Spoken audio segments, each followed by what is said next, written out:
Hey guys, tonight we are not starting in some quiet village or a soft pastoral scene. No, you find yourself standing in the heart of ancient Greece, in the bustling port city of Corinth, around 600 BCE. The air smells thick of salt and fish. The sound of waves echoes against wooden docks, and sails flap wildly in the wind as traders from across the Aegean tie up their vessels. Fishermen haul up nets slick with writhing silver bodies, merchants haggle loudly over amphorae of olive oil, and sailors shout prayers to the sea god whose favour determines whether their voyage ends in triumph or in splintered wreckage. A carved statue towers nearby, a bearded figure, muscular, stern, gripping a three-pronged spear. That trident isn't just decoration. It is a reminder that one being rules this domain, and you, standing here among the chaotic dockworkers and seafarers, know you owe your life to Poseidon, the mighty god of the sea. Without him, you probably won't survive this trip, let alone the night. If the myths of Poseidon fascinate you and you want to drift into his turbulent yet strangely soothing world, then you're in the right place. We're about to cover his entire story, the origins, the power, the rivalries, and the lasting legacy of the Greek god who shook both sea and earth. If that sounds like your kind of late-night journey, make sure you settle in, relax, and let's dive together. Before we begin, I'd love for you to share where you are listening from and what time it is right now. Drop it in the comments. Imagine all of us spread across the world, yet sailing together through the same mythic seas of ancient Greece. Now dim the lights, let your shoulders drop, and let's begin tonight's slow, strange voyage through the entire story of Poseidon, together here on Timeless Sleep. You begin with the raw, divine origins. Poseidon is not just another deity plucked from imagination. His story begins in the dark and terrifying womb of chaos itself, shaped by the brutal family drama of the Titans. His parents were Cronus and Rhea, two Titans who themselves were tangled in the ceaseless struggle for power. Cronus, notorious for fearing his own children, swallowed each one as soon as they were born. Hestia, Hera, Demeter, Hades, and yes, Poseidon himself were all consumed whole. The myth is grotesque, and you can almost picture poor baby Poseidon sliding down into his father's cavernous stomach like a gulped oyster, swallowed before he could even wail. It sounds absurd, but the symbolism is clear. Fear and control ruled that household, and Poseidon's earliest existence was quite literally suppression. But myths don't let children stay swallowed forever. Zeus, the youngest brother, was hidden by Rhea and raised in secret, nourished on goat's milk and honey, destined to overthrow Cronus. When Zeus reached manhood, he tricked his father into regurgitating his siblings, either by potion or sheer divine force. Out they came, one after another, Poseidon among them, reborn into the world a second time. That moment mattered. It set the stage for Poseidon's claim to divine authority. He was not simply a child of Cronus, but one of the 6 Olympians who would topple the Titans and rule the cosmos. Picture that war, the Titanomachy, the 10-year clash between gods and Titans. Poseidon fought at Zeus's side, wielding not yet the trident but raw fury. Imagine thunder shaking the sky, mountains hurled like pebbles, seas whipped into towering waves. The Olympians eventually triumphed, chaining the defeated Titans deep within Tartarus. Out of this cosmic chaos came the division of the world, and this is where Poseidon's identity crystallized. Lots were cast, and fate, or perhaps just chance, handed Zeus the sky, Hades the underworld, and Poseidon the sea. Now, pause a second. The sea in Greek thought was not just sparkling water under a sunny sky, it was wild, treacherous, unpredictable. Storms could swallow ships whole, sea monsters might drag sailors into the deep. The Greeks knew their lives depended on that watery expanse, but they also feared it. Who better to rule that chaotic realm than a god born in turmoil, twice delivered from confinement? Poseidon fit the role perfectly. From the moment he grasped his trident, Poseidon became not just lord of the sea, but the embodiment of its moods. Calm waters, that was his grace. A sudden storm, That was his anger, an earthquake rumbling beneath your feet. That too, they said, was Poseidon striking the ground. His role was not simply aquatic, he was an elemental force. If Zeus thundered above, Poseidon rumbled below and across the waters. His appearance, as told in Homeric hymns and ancient vase paintings, is imposing. Picture a tall figure, long flowing beard, hair tangled as if always damp from the ocean spray, eyes that gleam like storm clouds, and muscles carved from the labour of taming tides. He holds the trident, a weapon that splits waves, smashes cliffs, and shakes the earth itself. His chariot is drawn by hippocamps, mythical creatures half horse, half fish, galloping through the waves as though they were open plains. Poseidon was not a subtle deity. He announced himself with grandeur and terror. The Greeks inherited stories of him from even earlier cultures. The Mycenaeans, long before Homer sang of Troy, had invoked a sea god who may well have been Poseidon's earliest form. Archaeologists uncover Linear B tablets with his name, written as Poseidone, showing that sailors of the Bronze Age already prayed for his favour. That continuity is striking. For centuries, seafarers, no matter how their civilizations rose and fell, kept whispering to the same god of the deep. But here's the interesting paradox. While Poseidon ruled a domain essential to life, he was never the most beloved of the Olympians. Fishermen, sailors and islanders gave him sacrifices, yes, but there was fear wrapped inside their worship. To appease Poseidon often meant blood in the water, bulls drowned in ritual or in darker myths, even human offerings. This wasn't cosy devotion, it was bargaining. Please don't sink our ships. Please don't tear apart our city with your earthquakes. To worship Poseidon was to walk a fine line between reverence and survival. That fear-driven devotion tells you something about his character. He was not easy to please.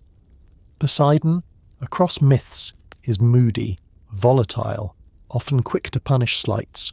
If Zeus represents order and kingship, Poseidon represents raw, untamed power, dangerous if disrespected. And you, standing on the ancient dock in Corinth, would feel that tension. Every creak of your wooden ship reminding you of his unpredictable temperament. You might be wondering, why a trident? The three-pronged spear is more than a fancy fishing tool. It symbolises mastery over water in all its forms. With it, Poseidon could shatter rocks, conjure springs, and summon earthquakes. The imagery likely comes from fishermen's spears, a weapon practical and symbolic, the simple tool of survival elevated into divine power. The trident became so associated with Poseidon that even today, if you see that symbol, you think sea god instantly. Neptune, his Roman counterpart, carried it as well, passing the association down into Western imagination. As you picture Poseidon's birth and rise, you start to see why the Greeks told these stories.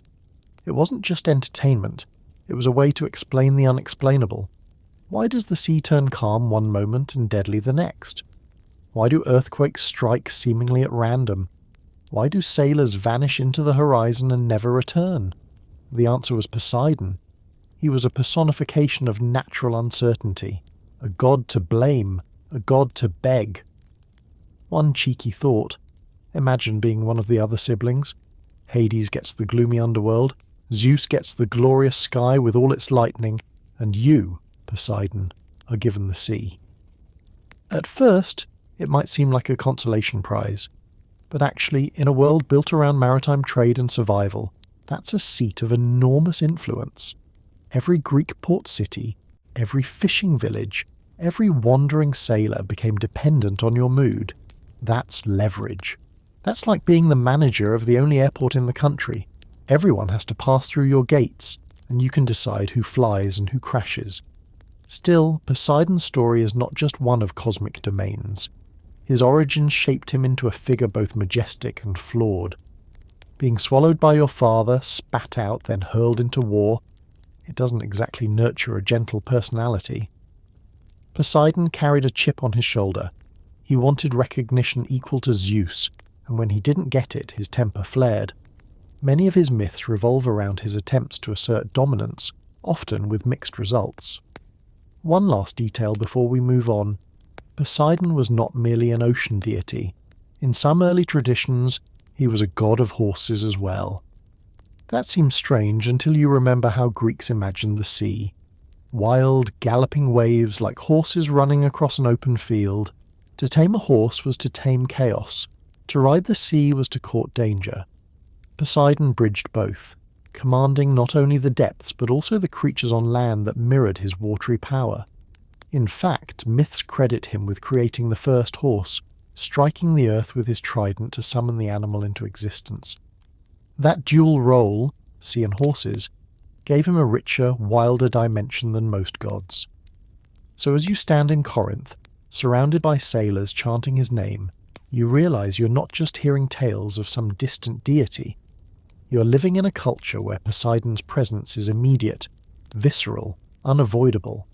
The crash of waves, the tremor of an earthquake, the neigh of a horse, all are reminders that this god, born from chaos, reborn through rebellion, now reigns over one of the most unpredictable domains in the world. Once Poseidon was firmly established as one of the Olympians, the great question became how to divide the spoils of victory after the Titanomachy. You can picture the gods, newly triumphant, gathering on the smoking battlefield where the Titans had fallen, the air still heavy with ash and the echoes of thunder. They stood side by side, a family of siblings who had just toppled an ancient order, yet immediately faced the same timeless problem: how to share power without tearing one another apart. It was not as if there were rulebooks for divine government, no constitution, no senate, not even a council of elders. The cosmos was free real estate, and someone had to decide who got which piece. The myths tell us they cast lots, a kind of divine lottery. It sounds almost casual, doesn't it? Imagine conquering the universe and then pulling straws to see who rules what, yet there's a strange fairness to it. The act symbolized fate itself, the idea that no single sibling could claim absolute authority without the gods of chance, or destiny, guiding the result. Zeus drew the sky, Hades drew the underworld, and Poseidon drew the sea. Now think about the weight of that assignment. Zeus soared above all, his thunderbolts crackling, watching over mortals and gods alike. Hades ruled below, grim but absolute, keeping order among the dead. Poseidon, by contrast, was handed the seas, vast, mysterious, and uncontrollable. To the Greeks, the ocean was both a highway and a death trap, the thing that connected their islands but could also swallow them whole. By ruling the sea, Poseidon became the god who touched nearly every life in Greece, because every loaf of bread, every shipment of olive oil, every daring voyage depended on whether he was merciful or enraged. You might think Poseidon got the short end of the stick compared to Zeus, but look closer. Zeus might hold the thunder, but Poseidon held something equally terrifying: unpredictability. Sailors knew they could never fully prepare for him. A voyage might start with calm winds and end with shattered timbers and desperate prayers. Earth itself was not safe from him either. As the Earthshaker, Poseidon could send tremors through cities, toppling temples and houses. So while Zeus got kingship, Poseidon got the kind of raw existential power that kept mortals awake at night. Still, this division did not erase sibling rivalry. The myths are full of squabbles between Poseidon and Zeus. Imagine being brothers, both in charge of immense realms and constantly testing each other's boundaries. Zeus thought of himself as king of the gods, the one who could boss everyone around. Poseidon didn't always agree. One story tells of a time when Poseidon joined Hera and Athena in a rebellion against Zeus, chaining him up in an attempt to overthrow him. It failed, of course. Zeus escaped, and the conspirators scattered. But the very fact that Poseidon dared to join that mutiny shows his pride. He wasn't content to be the second fiddle, but for all the fighting, the three brothers were bound together. Each represented a fundamental layer of existence: sky, sea, underworld. The division was less about neat boundaries and more about balance. Without Zeus's order, Poseidon's seas might have raged endlessly. Without Poseidon's seas, Hades might have had nothing to receive. And without Hades anchoring the cycle of death, neither Zeus nor Poseidon could rule the living. It was a strange, divine ecosystem, a cosmic three-way partnership where no one could fully escape the others. The Greeks took this division seriously. In their worldview, if lightning struck, that was Zeus. If the earth quaked, that was Poseidon. If a man vanished into the soil, that was Hades. Each domain had its god, and every unexplained disaster could be blamed on one of them. Poseidon's share of that responsibility was immense. Unlike the underworld, which mortals only entered at death, the sea touched daily life. Every time you stepped onto a boat, every time you prayed for rain to water your crops, every time you felt the ground tremble, you were brushing up against Poseidon's authority. And Poseidon didn't just rule water, he ruled the creatures of the sea as well.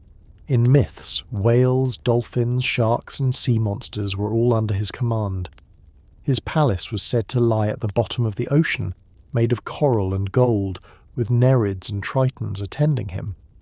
Homer describes this palace as glowing, shimmering, filled with sea life, bustling like a divine court. Poseidon wasn't some aloof ruler who never touched his domain. He lived in it, moved through it, and made it his permanent residence. Unlike Zeus, who spent most of his time on Olympus, Poseidon preferred the ocean depths. Still, the ocean's reputation as wild and unruly matched Poseidon's own character. He was moody, prone to grudges and quick to lash out. When mortals offended him, he didn't hesitate to punish them, but just as the sea could be kind, providing food and safe passage, Poseidon could also bless those he favoured. Sailors often sacrificed bulls or horses before a voyage, hoping the god would calm the waves. Yes, horses.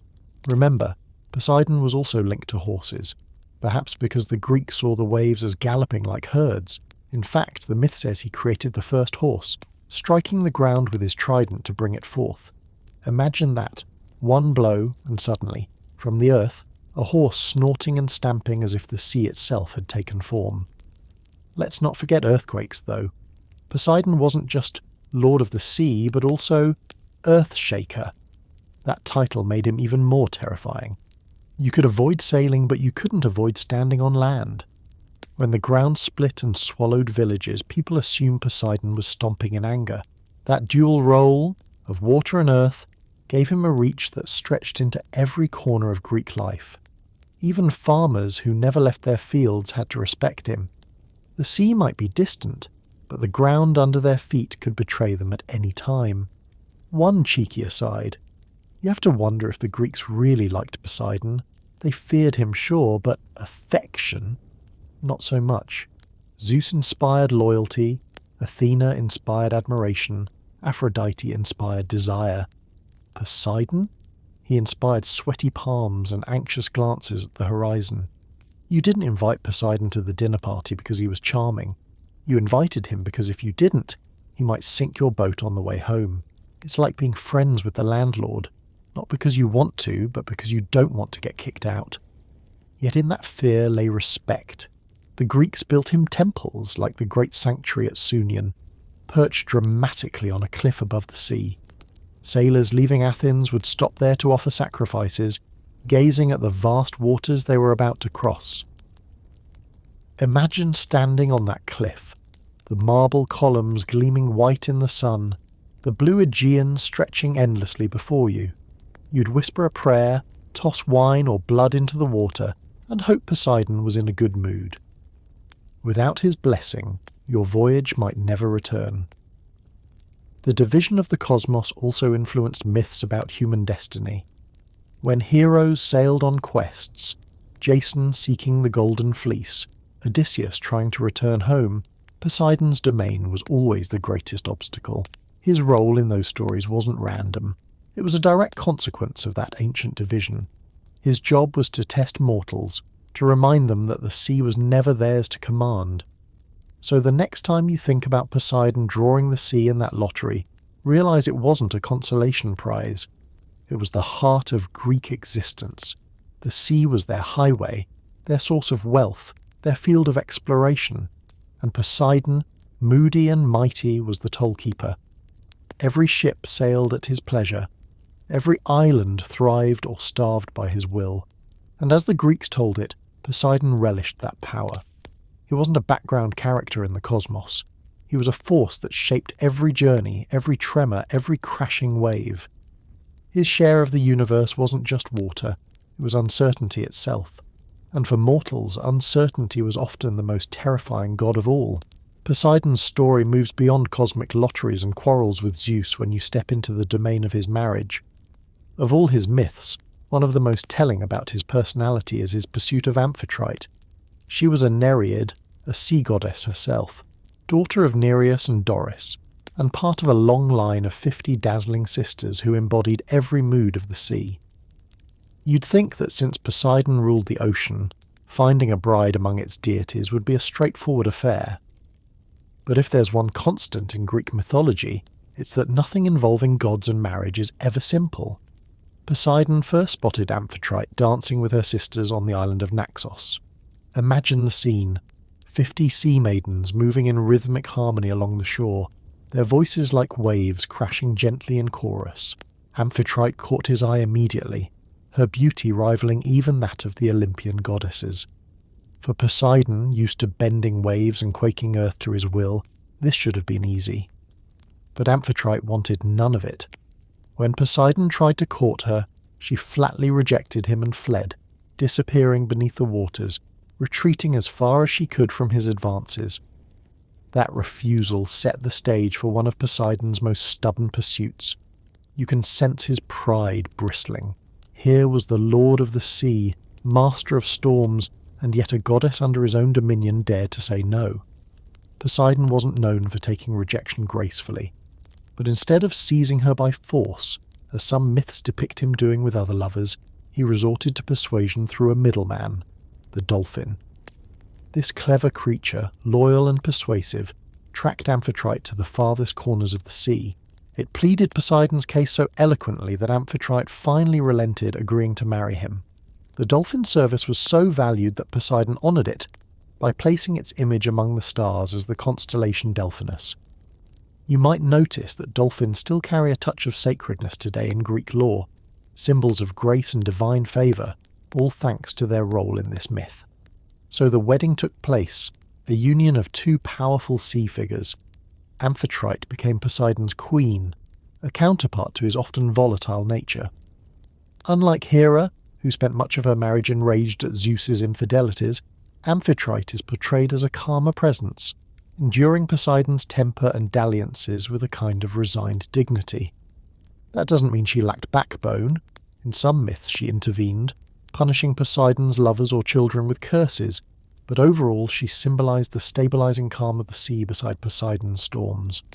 Together they had children, most famously Triton, a merman with the upper body of a man and the tail of a fish, who often blew a conch shell to calm or rouse the waves. Triton wasn't just a random sea monster, he was a herald, an extension of Poseidon's authority across the waters.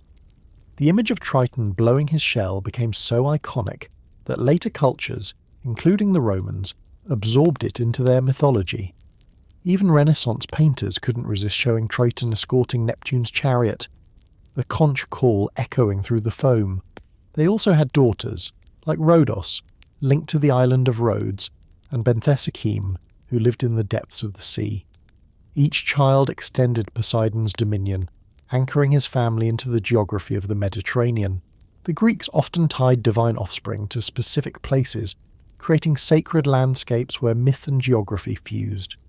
To say, Rhodes belongs to Rhodos, daughter of Poseidon, gave the island not just political but cosmic legitimacy. But let's pause and reflect. Marriage didn't reform Poseidon into a monogamous husband. Far from it. Amphitrite had to endure his numerous affairs with both goddesses and mortals, producing a whole gallery of offspring from heroes to monsters. Amphitrite tolerated it, but with limits. One story tells how she turned the nymph Scylla into a hideous monster out of jealousy, placing her as a terror to sailors alongside Charybdis. This act speaks volumes. Amphitrite might be calm, but she wasn't powerless. Like the sea itself, she could transform from tranquil to deadly when stirred. Still, their union held symbolic weight. Poseidon represented the wild, unpredictable sea. Amphitrite embodied its ordered, nurturing aspect.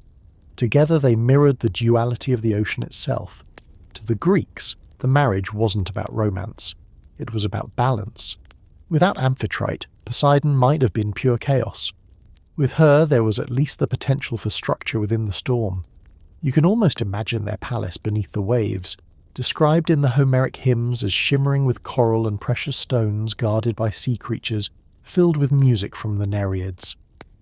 Mortals would never set eyes on it, but to sailors gazing at the horizon, the thought of such a palace gave comfort. Somewhere beneath those endless waters, the sea god and his queen presided, perhaps merciful, perhaps wrathful. Now, why does Poseidon's marriage matter in the grand scheme of mythology? Because it humanizes him. Without Amphitrite, Poseidon is simply a raging force of nature, an angry god wielding a trident. With her, he becomes part of a family, a husband, a father. The Greeks weren't telling these stories just to entertain. They were weaving divine drama into human experience.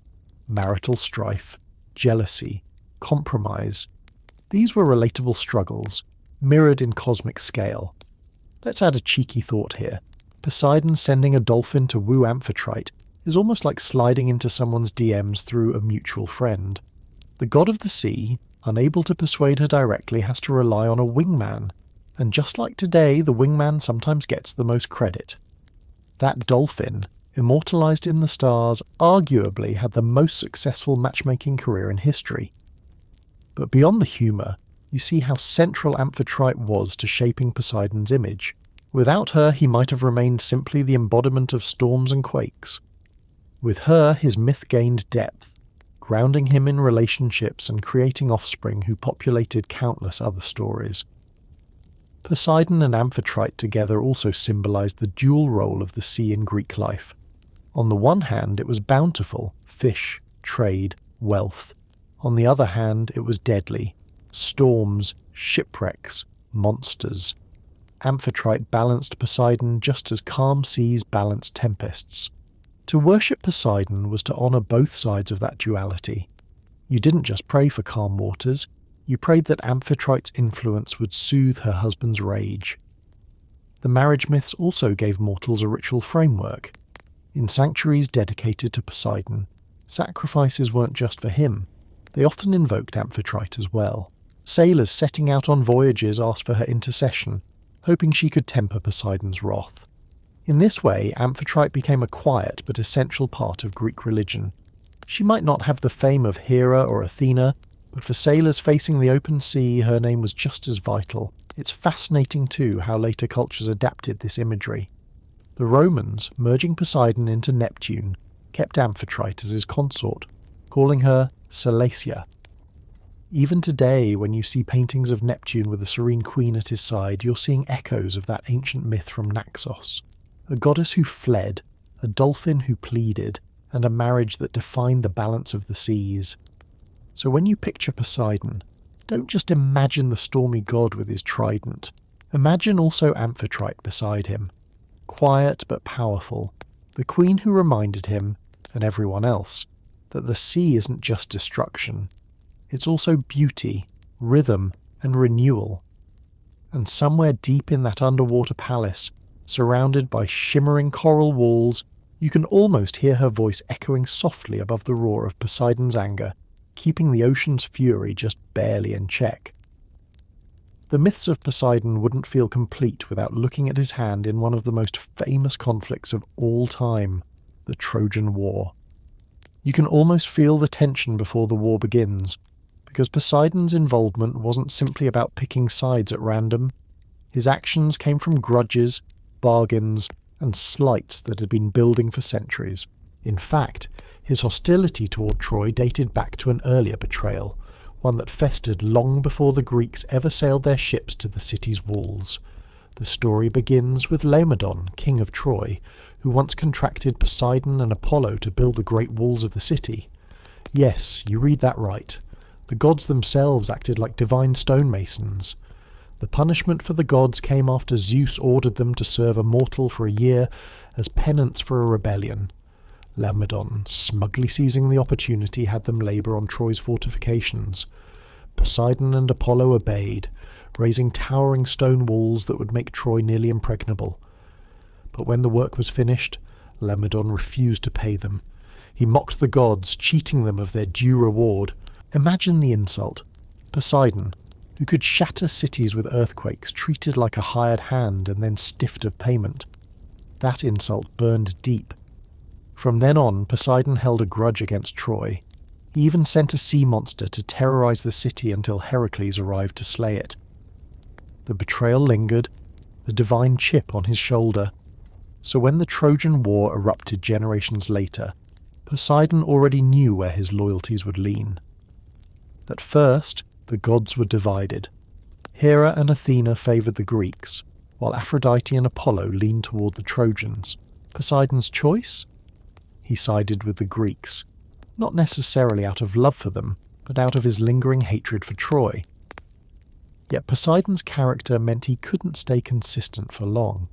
His involvement swung back and forth, and his temper and pride constantly interfered with any clear allegiance. Homer's Iliad paints Poseidon as an active, restless participant. In one famous scene, when Zeus briefly looks away from the battlefield, Poseidon seizes the chance to intervene. He surges onto the plain of Troy, rallying the Greeks with booming encouragement. He moves invisibly among them, giving strength to warriors, stoking their courage, and sending fear into their enemies. The imagery is striking.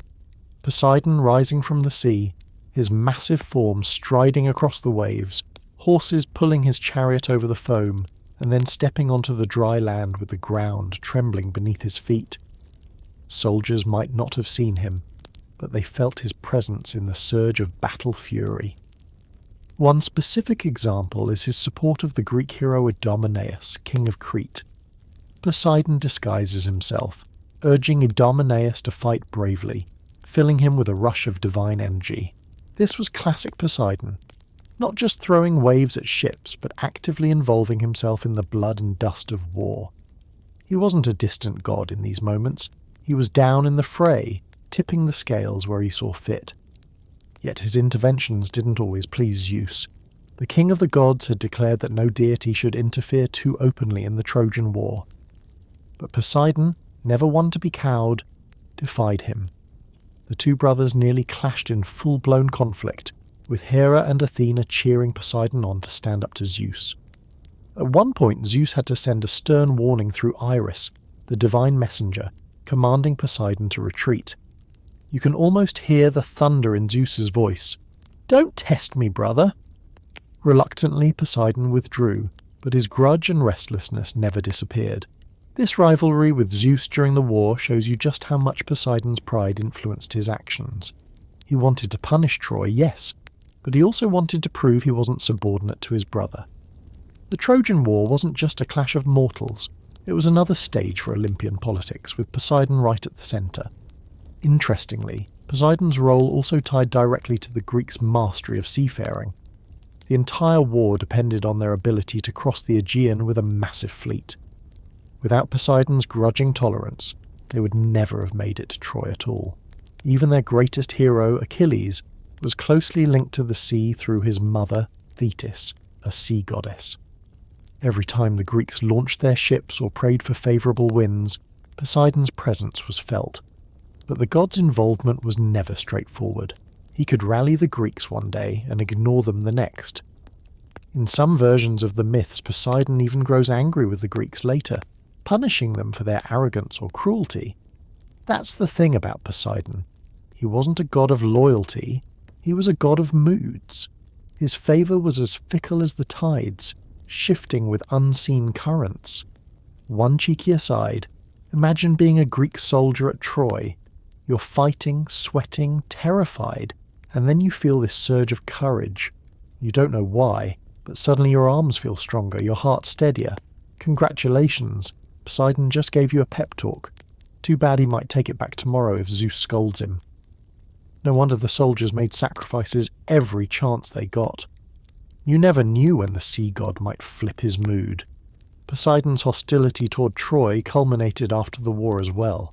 When the Greeks finally sacked the city, Poseidon didn't step in to save it. He allowed Troy to burn. the walls he once built crumbling under the wrath of men. It's poetic justice. The very god who had crafted the city's defences watched them fall because of a king's ancient betrayal. It's almost as if he said, "You cheated me, Laomedon. Now your city pays the price, but don't mistake Poseidon for a one-dimensional villain." His role in the Trojan War shows the complexity of divine personalities in Greek myth. He wasn't fighting purely out of vengeance. He was testing, meddling, asserting himself. He was a reminder that even the gods had grudges, egos, and shifting allegiances. Mortals might think wars were about human decisions, but the Greeks knew better. The gods were always pulling the strings, and Poseidon tugged harder than most. The Trojan War also cemented Poseidon's image in literature. Homer gave him vivid scenes of striding across the sea, wielding his trident, rallying men with divine charisma. Later poets and tragedians picked up on these images, ensuring that Poseidon wasn't just a background god, but a dramatic actor in one of Greece's foundational stories. His presence in the Iliad showed that the sea, earthquakes, and divine pride weren't abstract forces. They were embodied in a god who could show up at any moment, altering the course of history. In the end, Poseidon's role in the Trojan War reflected both his old grudges and his eternal personality. He was unpredictable, proud, powerful, and deeply tied to the fates of sailors and cities alike.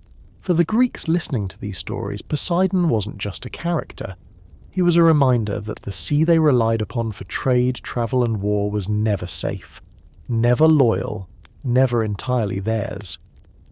When you think of Poseidon's lasting reputation in myth, perhaps the most famous storyline is his relentless pursuit of vengeance against Odysseus. This feud didn't begin with grand cosmic battles or divine lotteries, but with something deceptively small, a single act of blinding.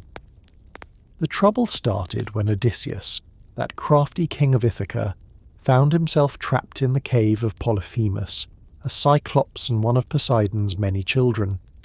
You know the scene. Odysseus and his men, desperate to escape, sharpen a stake and drive it into the eye of the one-eyed giant, leaving him howling in pain. It's one of the most iconic episodes in Homer's Odyssey, but for Poseidon, this wasn't just a story of clever mortals outwitting a monster. It was personal. Polyphemus wasn't just any creature. He was Poseidon's son, a living extension of the sea god's power and unpredictability. Imagine how it must have looked from Poseidon's perspective. A mortal dared to mutilate his own child and then brag about it. Odysseus, ever the proud trickster, couldn't resist shouting his real name as he sailed away. A critical mistake. By revealing himself, Odysseus turned a clever escape into a blood feud that would define his entire journey home. From that moment, Poseidon's wrath became the central obstacle of Odysseus's return to Ithaca.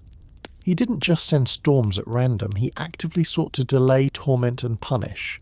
Every misfortune Odysseus suffered at sea, shipwrecks, lost companions, endless detours, could be traced back to Poseidon's vendetta. Homer even spells it out. But Poseidon, who girdles the earth, did not forget the wrong done to his son. That line alone shows you the weight of divine memory. For mortals, insults might fade with time. For gods, they last forever. The scope of Poseidon's vengeance was astonishing. Odysseus wasn't just delayed. He was kept wandering for 10 years after the Trojan War. 10 years of storms, hostile islands, and endless tests. You can almost imagine Poseidon standing at the horizon, arms crossed, trident in hand, every time Odysseus thought he was finally making progress. Not so fast, the sea god seemed to say, and another storm would rise. One of the most brutal examples is the wreck of Odysseus's raft after he leaves the nymph Calypso. At first, things seem promising. Odysseus sails under calm skies, hopeful for the first time in years. But then Poseidon, returning from visiting the Ethiopians, spots him. In fury, he whips up a massive storm, shattering the raft and nearly drowning the hero. Only the intervention of the sea goddess Ino, who lends Odysseus a magical veil, keeps him alive. This pattern repeats again and again. Poseidon tries to drown him. Another deity saves him, and Odysseus limps onward, battered but alive. Why did Poseidon hate so fiercely? On one level, it was the simple fact of vengeance for his son. But there's a deeper symbolic meaning here. Odysseus represents human cunning, intelligence, and the ability to outwit even monsters. Poseidon represents raw natural force. Storms, quakes, seas beyond control. Their clash is more than personal. It's myth's way of showing the eternal struggle between human ingenuity and the chaotic power of nature. Every time Odysseus tries to master the sea with his cleverness, Poseidon reminds him that mortals can never fully dominate the elements, and Poseidon's vengeance extended beyond just Odysseus himself. When Odysseus's crew angered the sun god Helios by slaughtering his sacred cattle, Poseidon wasn't the main instigator of punishment, but he certainly didn't intervene to help. Instead, he allowed Zeus to hurl a thunderbolt that shattered their ship, killing every last sailor except Odysseus. It's almost as if Poseidon stood by with satisfaction, watching the destruction unfold. He didn't need to dirty his hands every time. Sometimes he just let other gods' punishment serve his purpose. What makes this feud even more fascinating is that it shows Poseidon's stubbornness against Zeus's will. Zeus wanted Odysseus to return home eventually, as did Athena, who constantly pleaded for her favourite mortal. But Poseidon dragged things out, ignoring Zeus's broader plan for years. This is where you see the raw defiance of Poseidon's personality. He wasn't afraid to push back against his brother's authority, even if it meant disrupting the cosmic order. For a while, his personal grudge outweighed the bigger picture of fate. Only after years of torment did the balance finally shift. The other gods gathered, and Zeus decreed that Poseidon had to relent, at least enough to let Odysseus reach Ithaca. Notice, though, that even in surrender, Poseidon got the last word. When the Phaeacians, a seafaring people favoured by the gods, helped Odysseus finally return home, Poseidon punished them for daring to assist. As their ship sailed back to their harbour after delivering Odysseus, Poseidon struck it with his trident, turning it to stone right before it docked. Imagine the horror of watching your returning vessel suddenly freeze into a rock, sinking beneath the waves as the sea god laughed. That act shows Poseidon's vindictive nature. Even when forced to let Odysseus go, he found someone else to lash out at.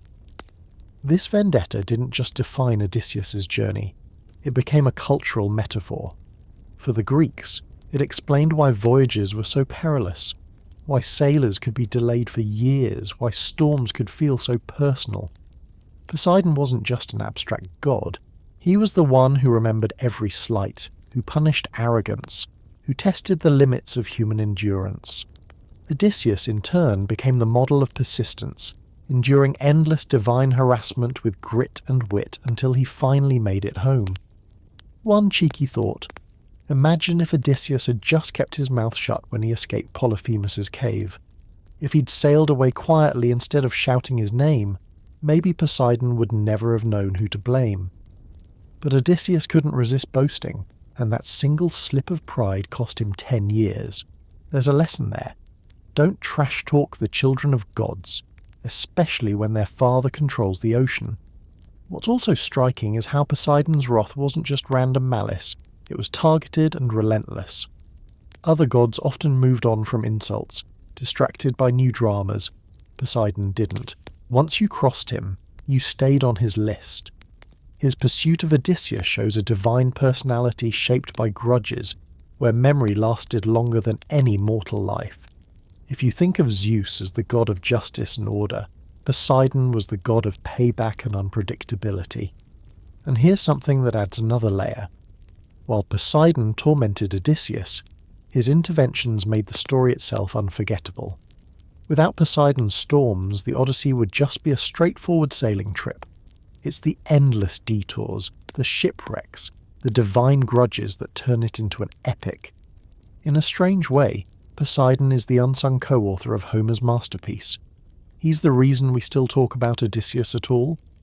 Without his relentless punishment, there would be no tale worth telling. So when you hear the waves crashing against a rocky shore, you can imagine the ancient Greeks whispering, "That's Poseidon," still angry, still holding grudges. For them, Every storm was a reminder of the god who once hunted a single man across the seas, proving that no mortal, no matter how clever, could escape divine retribution forever.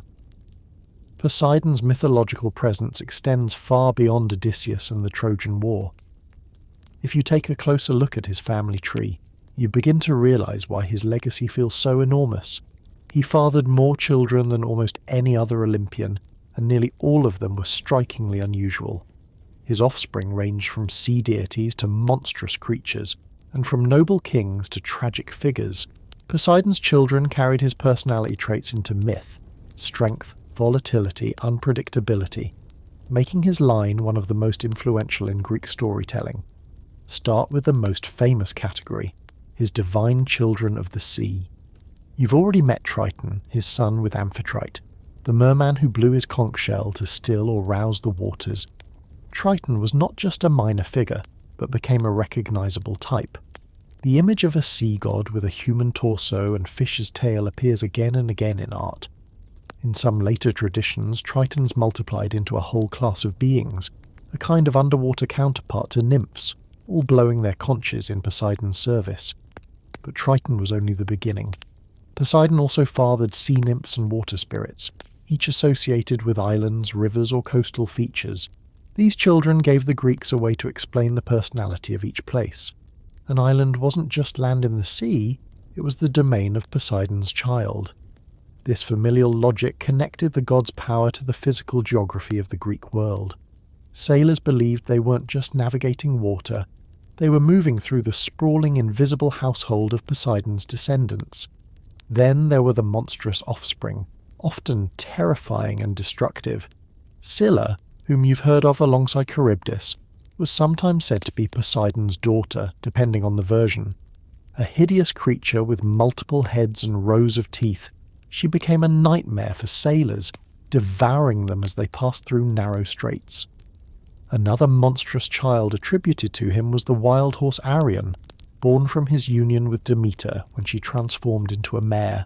Arion was a horse that could speak and run with divine speed, a strange but fitting echo of Poseidon's dual dominion over horses and the sea.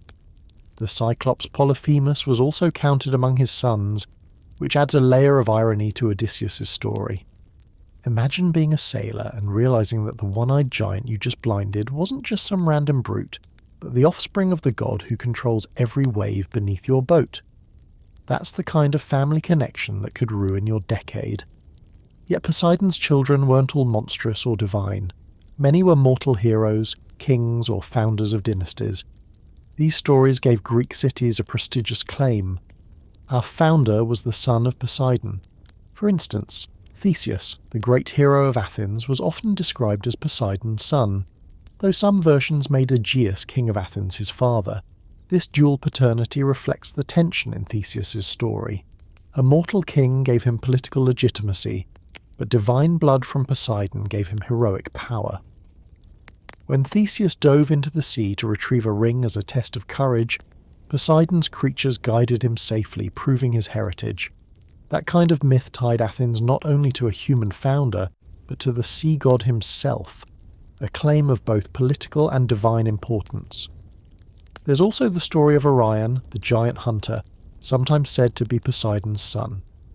His enormous size and ability to stride across the sea without drowning were attributed to his divine parentage.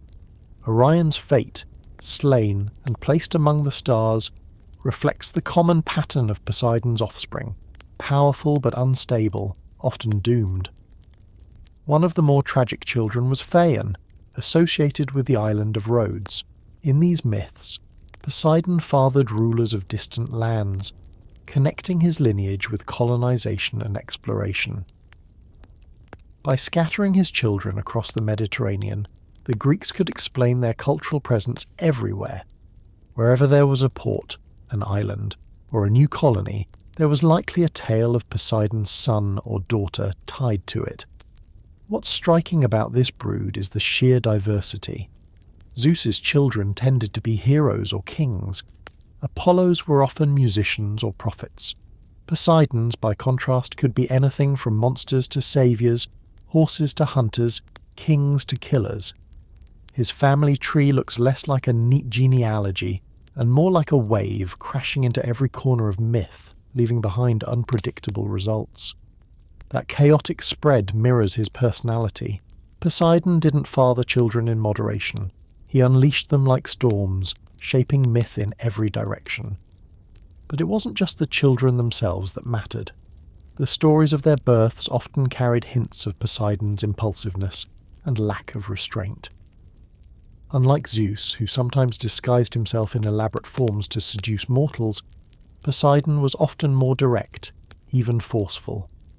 His unions with goddesses, nymphs, and mortals showed him as driven by desire and temper rather than strategy. The results were children who bore his raw power, but also his instability. Let's take a cheeky pause here. If you think your family gatherings are messy, imagine Poseidon's. You'd have Triton blowing a conch shell too loudly, Polyphemus sulking in the corner about his eye, Scylla glaring with all her heads, and Theseus showing off about slaying the Minotaur. Add Amphitrite frowning at the whole scene, and you've got a dinner table that no mortal would want to attend. It's chaos, but in myth, chaos was exactly the point. Beyond humour, though, the variety of Poseidon's children also served a cultural function. For sailors, encountering strange creatures at sea, whales, squids, storms, could be explained as the work of Poseidon's offspring. For kings, claiming descent from Poseidon gave legitimacy to rule. For storytellers, weaving in Poseidon's bloodline added depth and divine stakes to every plot. His children filled the landscape of Greek imagination, populating its coasts, seas, and cities with figures who all carried a trace of their father's volatility. Consider, too, the symbolism of his monstrous children. The sea is full of mysteries, whirlpools, reefs, predators. By imagining them as Poseidon's offspring, the Greeks personalized their fears. A storm wasn't just weather, it was a god's mood. A sea monster wasn't just a hazard, it was Poseidon's child, acting out his temperament. In that sense, Poseidon's children gave the natural world a face and a name, allowing mortals to ritualize and respond to it through myth. And yet, the heroic children like Theseus remind you that Poseidon wasn't only destructive, he could father saviours as well as threats. Theseus's victories over monsters in Athens symbolise civilization overcoming chaos, but with Poseidon as his father, it also meant chaos itself had given birth to order. That paradox captures Poseidon perfectly. He was not purely evil or good, but the raw mix of forces that made the world dangerous and fertile at the same time. Poseidon's prolific parenthood also reflects his refusal to stay confined. Remember, he was swallowed at birth, imprisoned inside his father. Maybe that early trauma left a mark, a need to scatter himself across the world, leaving offspring everywhere as proof that he could never be contained again. If Zeus's children represented law and order, Poseidon's represented diffusion, scattering, expansion, unpredictability. His line was the messy, unstoppable tide of myth. So when you hear a story of a strange king, a terrifying beast, or a heroic founder tied somehow to the sea, you can safely guess Poseidon might be the father. His offspring are his fingerprints across Greek mythology, reminders of a god whose moods shaped not only the sea but the very lineage of gods and mortals alike.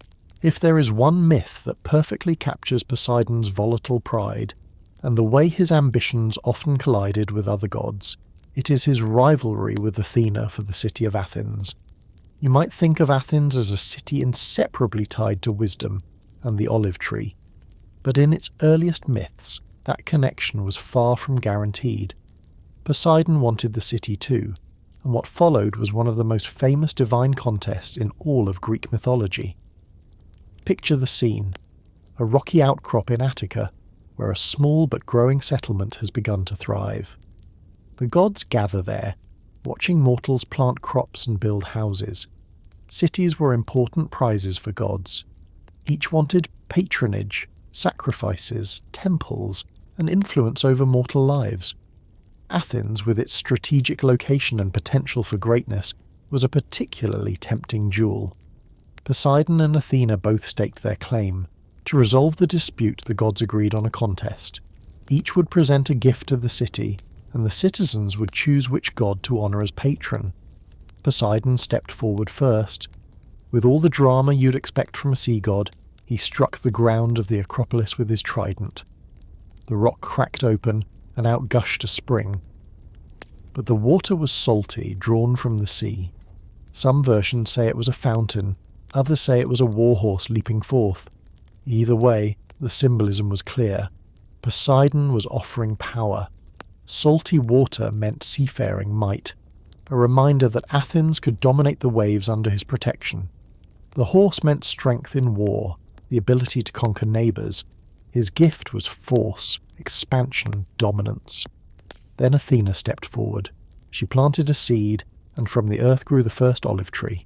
It was modest compared to a crashing spring or a thundering horse, but it promised nourishment, oil, wood, and peace. The Athenians weighed the gifts. Salty water was of little use for drinking. Horses were valuable, but war was costly. The olive tree, on the other hand, symbolized steady wealth, trade, food, and the blessing of wisdom. So they chose Athena. You can imagine Poseidon's fury at being rejected. To be shown up by his niece and in front of mortals was a humiliation he never forgot. In some versions of the myth, Poseidon punished the Athenians by flooding their plain. In others, he simmered with resentment, but grudgingly accepted the decision. Either way, his rivalry with Athena became legendary, a symbol of the tension between force and wisdom, between the sea's unpredictability and the land's stability. This myth reveals a lot about how the Greeks saw Poseidon. His gifts were flashy but impractical, reflecting his nature. He was power without foresight, strength without long-term vision. Athena's olive tree was quieter, but it offered sustainable prosperity. The Athenians, choosing the olive, were making a statement about their identity. They valued wisdom and resourcefulness over brute force, yet they never forgot Poseidon's claim. On the Acropolis, near the Parthenon, stood a saltwater spring said to be the very spot where his trident struck. In their temples, Athenians honoured Athena first, but they still offered sacrifices to Poseidon, appeasing him lest he lash out. It's worth pausing to notice the subtle political undertone here. Athens became a naval superpower in later centuries, ruling the Aegean with its fleet. In hindsight, Poseidon's gift of the sea seems prophetic, yet the Athenians preferred to tell themselves they were guided by wisdom, not force. This duality, Athena above, Poseidon lurking below, mirrored the city's history. Athens might boast of democracy and philosophy, but it wielded a navy that crushed enemies and demanded tribute. In a way, both gods claimed Athens, even if only one got the official title. Other cities had similar rivalries between gods, but none were as famous as this contest. Why?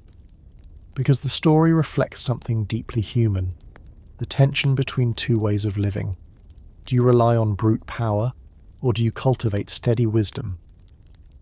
Poseidon and Athena became archetypes of those choices, locked forever in their quarrel over Athens. The rivalry didn't stop there. Poseidon and Athena clashed in other myths as well. When the hero Perseus killed Medusa, her head dripping blood onto the Libyan sands, Athena claimed the Gorgon's head for her shield.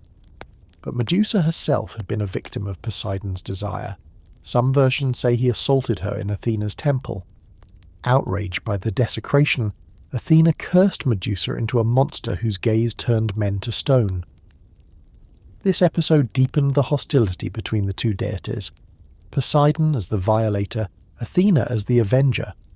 Their conflict was no longer just about cities, it was about values, about opposing divine natures. Another flashpoint came with the founding of Corinth.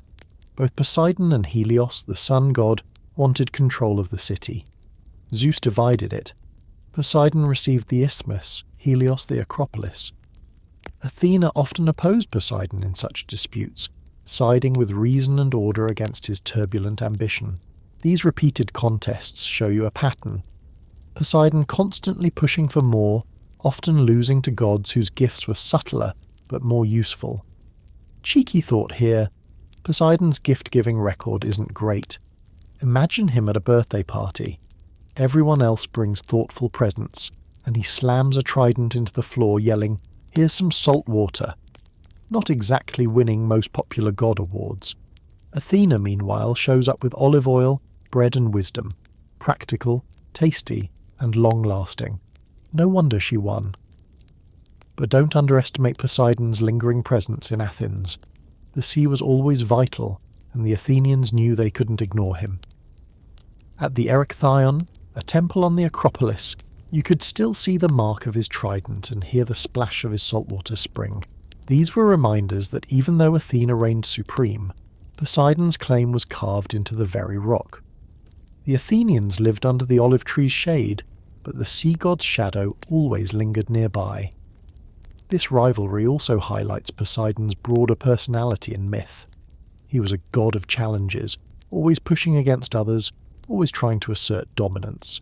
His pride often made him reckless, and his gifts reflected that: grand but impractical, dazzling but flawed. He rarely thought of long-term consequences.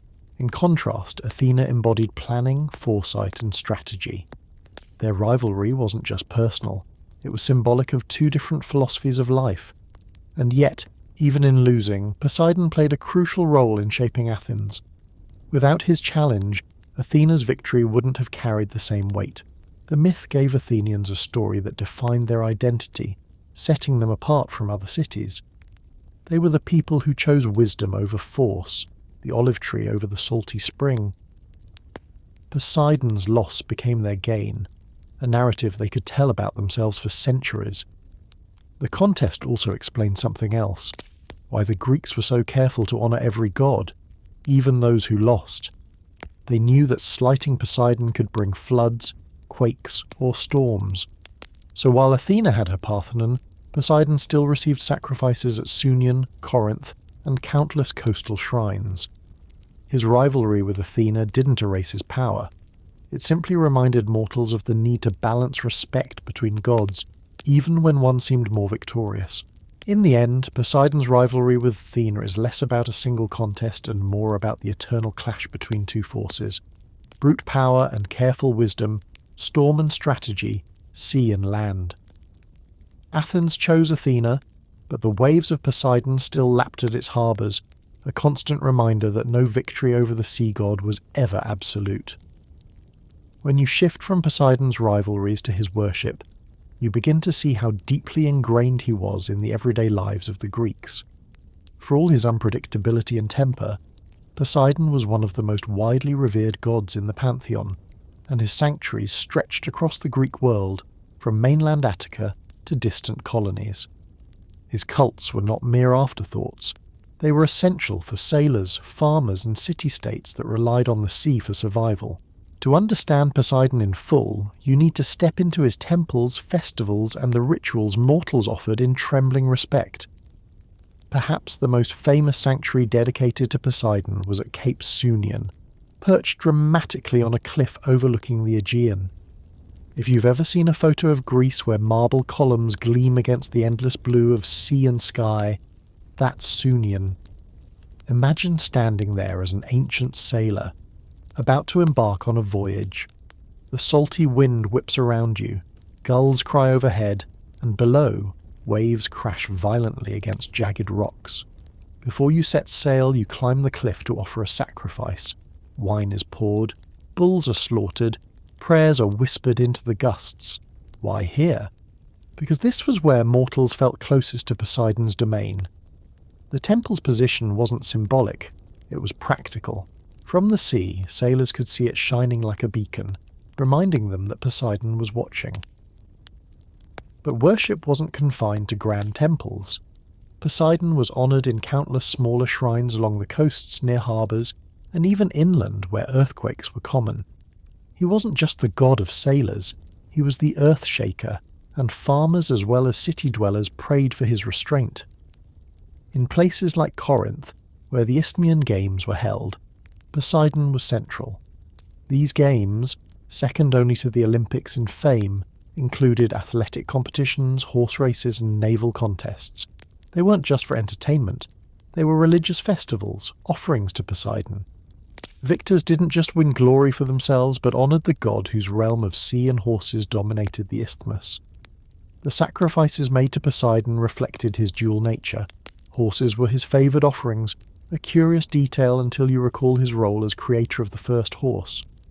Rituals sometimes involved drowning a horse in the sea, a grim but fitting tribute. Bulls were also common sacrifices, their power and strength echoing Poseidon's own ferocity. Yet offerings weren't always bloody.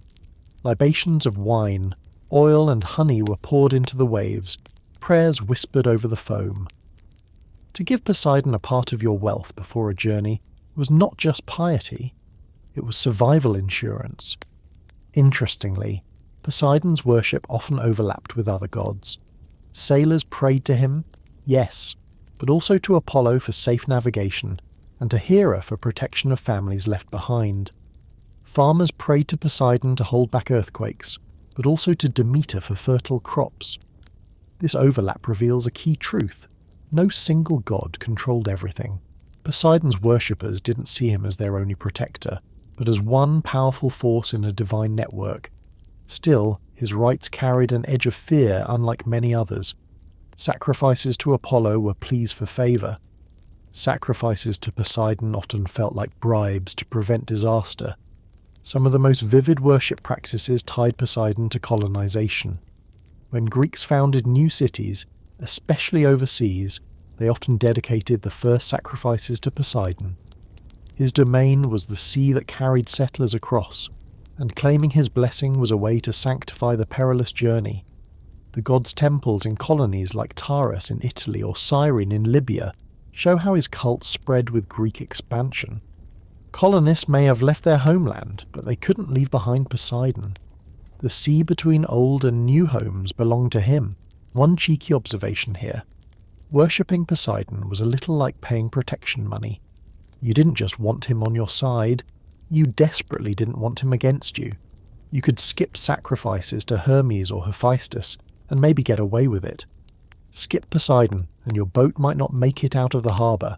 It's no wonder sailors carried his name on their lips at every launch. The festivals in his honour also reveal how communities bonded around his cult. At the Isthmian Games, competitors and spectators from across Greece gathered not only to watch races, but to reaffirm their connection to Poseidon. Victories were celebrated with hymns to the sea god, and monuments were raised in his name. Such gatherings weren't just religious, they were political, opportunities for city-states to forge alliances under Poseidon's gaze. His worship tied the sea to identity and diplomacy. In addition to sanctuaries and festivals, Poseidon had oracles. The oracle at Onchestos in Boeotia, for instance, was dedicated to him. There, chariots would be driven through a sacred grove as a kind of divination ritual. If the chariot survived intact, it was seen as Poseidon's blessing.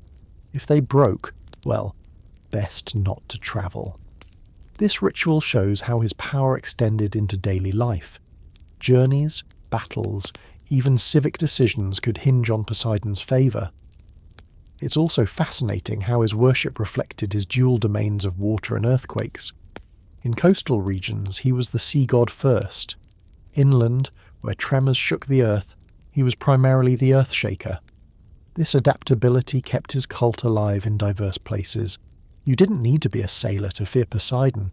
If your house could crumble in an earthquake, he was your god too. This broad relevance made him one of the few Olympians who mattered equally to farmers, sailors, kings and colonists. Artists and poets also reinforced his worship. Hymns described him striding across the waves, trident in hand, calming or rousing the sea. Sculptors carved him in powerful poses, often with dolphins or horses at his side. Seeing his image in a temple wasn't just decoration, it was a reminder that the god was present. For worshippers, stepping into his sanctuary meant stepping into his world, a space where the sea's power and the earth's trembling force were channeled into ritual. Let's not forget his Roman counterpart, Neptune. When the Romans absorbed Greek religion, they carried Poseidon into their own pantheon, emphasizing his role in naval power. Temples to Neptune rose in coastal cities, and his festivals tied directly to Rome's ambitions on the sea. Even later, in Renaissance art, Neptune remained a favourite subject, trident raised, often surrounded by mermaids and tritons. The continuity of his image shows how his worship resonated long after the fall of Greece. But for the ancient Greeks, Poseidon's cult wasn't about pretty statues or distant poetry. It was raw, urgent, born of fear and dependence. Every time they launched a ship, every time the ground rumbled, they felt his presence. To ignore him was unthinkable. To honour him was survival. So when you imagine the Greeks kneeling before his altars, pouring wine into the surf or dragging a horse into the waves, remember this wasn't superstition in their eyes. It was necessity. Poseidon wasn't just another god to them. He was the one who could crush their homes, sink their ships, or if appeased, let them sail safely under the stars. One of the most distinctive aspects of Poseidon's mythology is his identity as the Earth Shaker. This epithet alone sets him apart from other Olympians. While Zeus hurled lightning and Athena whispered strategies, Poseidon literally shook the foundations of the world. To the Greeks, earthquakes weren't just geological accidents. They were personal, terrifying reminders that Poseidon was stomping his feet in anger, striking the ground with his trident, or thrashing in his undersea palace. If you lived in a world without scientific explanations for tectonic shifts, you'd naturally imagine that only a god powerful enough to rule both sea and land could rattle mountains like pebbles. Think about what an earthquake meant for an ancient community. No warning sirens, no seismographs, no insurance payouts. Just a sudden roar from beneath your feet, the walls of your house trembling, the ground splitting open to swallow fields, temples, or entire towns. For the Greeks, who built stone temples and relied on fragile agriculture, the devastation could be catastrophic. And who else but Poseidon, master of chaos, could be responsible? He was not only ruler of the seas, but of the tremors that seemed to come from nowhere. This dual power made him one of the most feared deities in the pantheon. The trident became the symbol of this destructive authority. In vase paintings and sculptures, you'll often see Poseidon gripping his three-pronged spear, ready to hurl it into the earth or sea.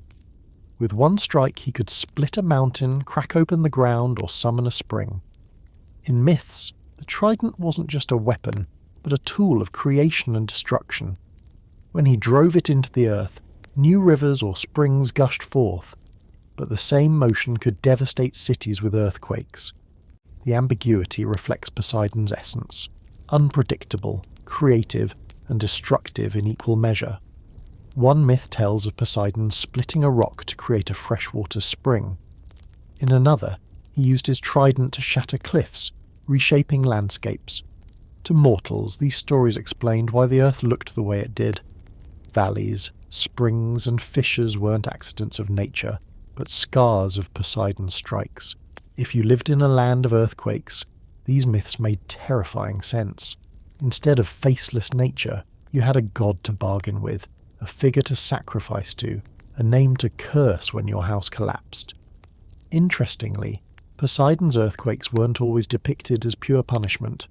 Sometimes they were acts of justice. In one myth, when the Aloedae, two giant brothers, tried to storm Olympus, Poseidon crushed them beneath the earth. In others, he punished hubristic kings or cities that defied him by shaking their foundations. Earthquakes became his courtroom, his gavel slamming down in judgment. For mortals, this added a moral layer to disasters. Maybe the quake wasn't random. Maybe your community angered Poseidon. His title as Earthshaker also tied him to horses, oddly enough. The Greeks imagined earthquakes like galloping hooves thundering across the ground. Poseidon was not only god of the sea but also of horses, and the connection is clear. Waves crash like herds. Earth tremors rumble like stampedes. In fact, one of his epithets was hippios, meaning of horses.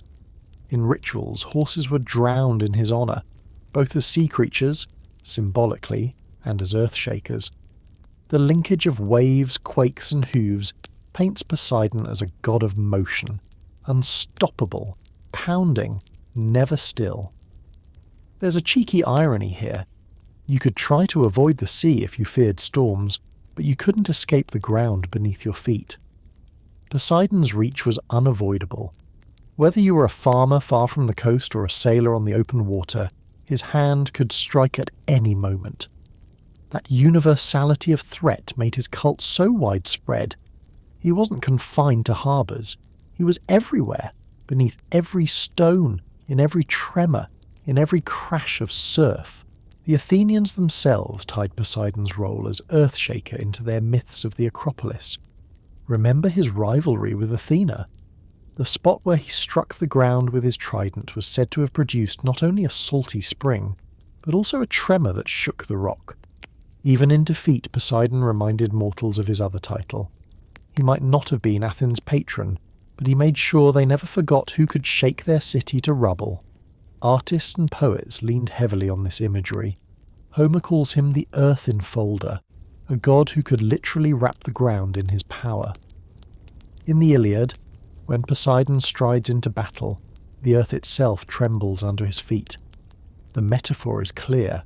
He doesn't just control a natural disaster. He is the disaster, embodied in divine form. When a quake rumbled through a village, you weren't just experiencing geology. You were hearing Poseidon's footsteps. There's also a fascinating duality in how Greeks experienced earthquakes versus storms. Storms gave some warning, clouds gathered, winds rose, waves built. Earthquakes struck without notice. That suddenness mirrored Poseidon's personality. Volatile, unpredictable, capable of kindness one moment and fury the next. You could pray, sacrifice, or appease him, but ultimately you never knew when he would strike. Worshippers weren't just flattering him, they were desperately trying to stave off the random chaos he embodied. One cheeky thought: imagine being a priest of Poseidon, tasked with explaining why an earthquake hit your town. People look at you, houses in rubble, temples collapsed, and ask, why us? You'd have to come up with a convincing reason. Well, perhaps we skipped a sacrifice last month. It's an unenviable job, but it shows how mythology offered a framework for coping with disaster. Instead of random terror, quakes became divine warnings, signals to change behaviour or renew devotion. Poseidon's epithet as Earthshaker also reinforced his importance in politics and warfare. Greek generals sometimes invoked him before battles, praying for him to shake the ground under enemy lines. Imagine facing not only spears and arrows, but also a quake rattling your formations. In myth, he used this tactic in the Gigantomachy, the great battle between gods and giants. Poseidon shattered the ground to trap and bury his foes. Earthquakes weren't just natural phenomena, they were weapons in his arsenal. In the Peloponnesian War, both Athenians and Spartans claimed Poseidon's favour at different times, invoking his power as Earthshaker to justify their campaigns. His image was political, tied to the strength and instability of human conflict. Just as the sea could turn on a sailor, the earth could turn on a city-state. Poseidon embodied that dangerous unpredictability, a god whose favour could never be taken for granted. Even in Roman times, Neptune inherited this aspect. While the Romans emphasised his role in the sea, earthquakes still lingered in his mythology. Later cultures too remembered him as the trident wielder who could split the ground. Even today, when we see images of Neptune or Poseidon in popular culture, the trident is still there, a symbol not only of water but of unstoppable force, a reminder that beneath every calm surface lies potential chaos. Ultimately, Poseidon's title as Earthshaker tells you everything you need to know about him. He was not a god of moderation. He was sudden, violent, unpredictable. His presence was felt in every tremor, every cracked wall, every collapsed temple. To worship him was to acknowledge that the world could change in an instant, that security was an illusion, and that beneath your feet lurked the fury of a god who answered to no one. Poseidon's influence stretched far beyond storms and earthquakes. He was also central to the myths about the founding of cities. While Zeus reigned from Olympus, and Athena lent her wisdom to Athens, Poseidon carved his legacy into the landscape through the birth and shaping of urban centres. Many Greek communities claim Poseidon as a patron, or at least as a crucial part of their founding stories. This wasn't simply about piety, it was about prestige. To say your city owed its origin to the god of the sea and earthquakes was to anchor its identity in divine authority. One of the most prominent cities tied to Poseidon was Corinth. Perched on the narrow isthmus linking mainland Greece with the Peloponnesus, Corinth was a hub of trade, both land and sea. Poseidon was honoured here with the Isthmian Games, second only to the Olympics in grandeur.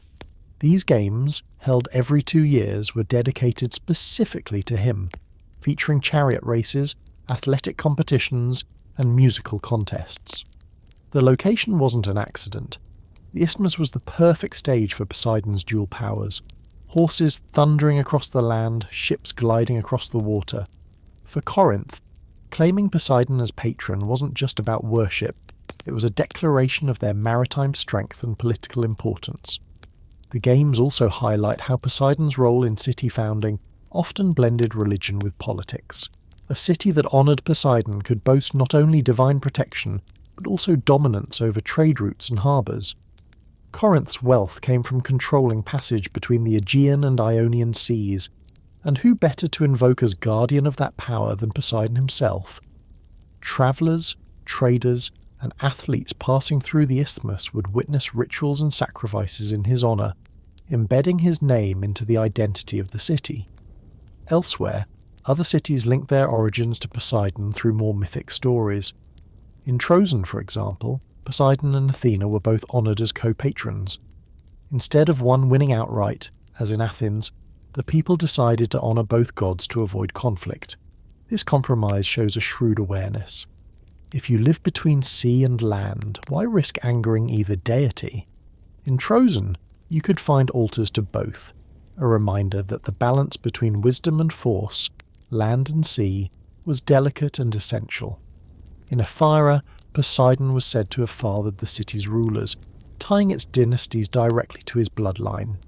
Kings could claim descent from the sea god, adding legitimacy to their power. This was a common motif across Greece. Rulers traced their lineage to gods to strengthen their authority, but Poseidon's children often brought both prestige and peril. His mortal offspring were powerful but volatile, mirroring their father's unpredictable nature. To say your king was Poseidon's son meant your city had divine backing, but it also meant storms and earthquakes might follow him. Poseidon's role in founding cities wasn't always peaceful. Myths often depict him in contests with other gods for control of territories. The most famous example, of course, is Athens, where he lost to Athena, but there were others. At Argos, Poseidon disputed with Hera over patronage.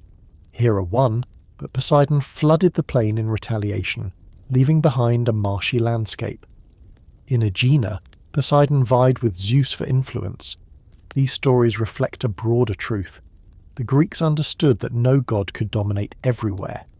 City identity often emerged from these divine rivalries, with Poseidon frequently playing the role of challenger. These contests weren't just about divine egos, they explained real-world features. If your plain was marshy, if your city faced frequent floods, you could tell yourself it was because Poseidon had once struck the land in anger. Myths gave geography a divine backstory, turning natural quirks into proof of godly intervention. Interestingly, Poseidon wasn't always the loser in these contests. In Corinth, he secured the isthmus while Helios, the sun god, received the Acropolis. This division, said to be arbitrated by Briareus the Giant, reflected the balance of land and sea. Corinth's identity as a naval and commercial hub made Poseidon the natural choice. Helios got the heights, but Poseidon commanded the routes that brought wealth and power. Another example comes from Helike, an ancient city in Achaea. Helike was devoted almost exclusively to Poseidon, and it boasted a grand sanctuary in his honour. But here's where myth and history intertwine eerily. In 373 BCE, Helike was destroyed by a massive earthquake and tsunami. The city sank into the sea, leaving only legends and ruins. Later Greeks saw this as divine punishment. Poseidon himself had reclaimed the city that worshipped him most. Perhaps they had offended him, or perhaps his nature was simply too wild to protect even his own devotees. Either way, Helike became a cautionary tale. When you tie your city too closely to the Earthshaker, you risk being shaken apart. Poseidon's influence also extended into colonization myths. When Greeks founded new settlements overseas, They often dedicated altars to him first. His control of the sea made him the logical god to invoke when crossing dangerous waters to new lands. In Cyrene, a colony in Libya, Poseidon was honoured as one of the city's founding gods, ensuring safe passage and fertility for the new home. Colonists may have left their old cities, but they carried Poseidon with them, recognising that without his favour, their ships would never have arrived. Cheeky thought. It's almost as if Poseidon ran an ancient real estate business. Want to build a city? Better talk to me first. I'll give you some land, but don't forget your sacrifices, or I'll flood the place. His involvement in city foundings wasn't optional. He was the gatekeeper, deciding whether your settlement would thrive or sink. Rituals tied to city foundings often reflected this dynamic. Before breaking ground, Greeks sacrificed to Poseidon, pouring wine or blood into the earth. At coastal sites, they might drown a horse in the sea. These acts weren't just symbolic, they were contracts. You gave Poseidon a life, and in return, he let your city live. The idea of civic piety wasn't abstract, it was literally about survival. Even inland cities far from the sea felt Poseidon's presence through earthquakes. Thebes, though not coastal, honoured him to stave off tremors. Temples and altars scattered across the mainland show that his role in city life wasn't limited to sailors. Any community vulnerable to quakes, which was most of Greece, needed his goodwill.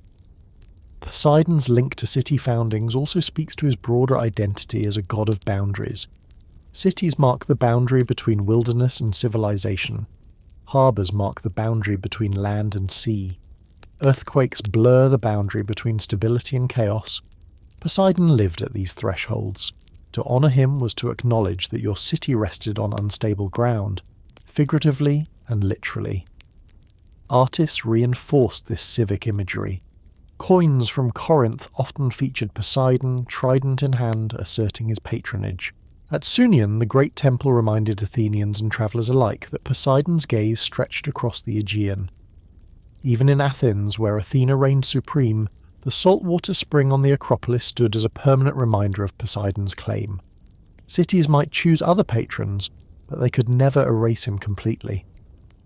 In later centuries, as naval power became more central to Greek politics, Poseidon's civic role grew even sharper.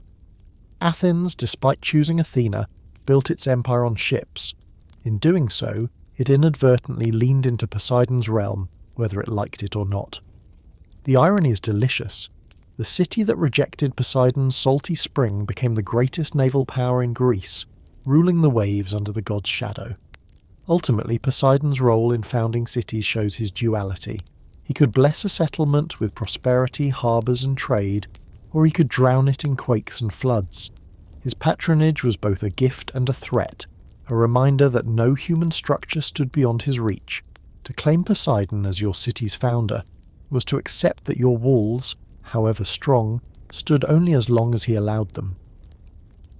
One of the great proving grounds for the Olympian gods was the Gigantomachy, the war between the Olympians and the giants, a conflict that came after the Titanomachy and further cemented the gods' supremacy over cosmic chaos.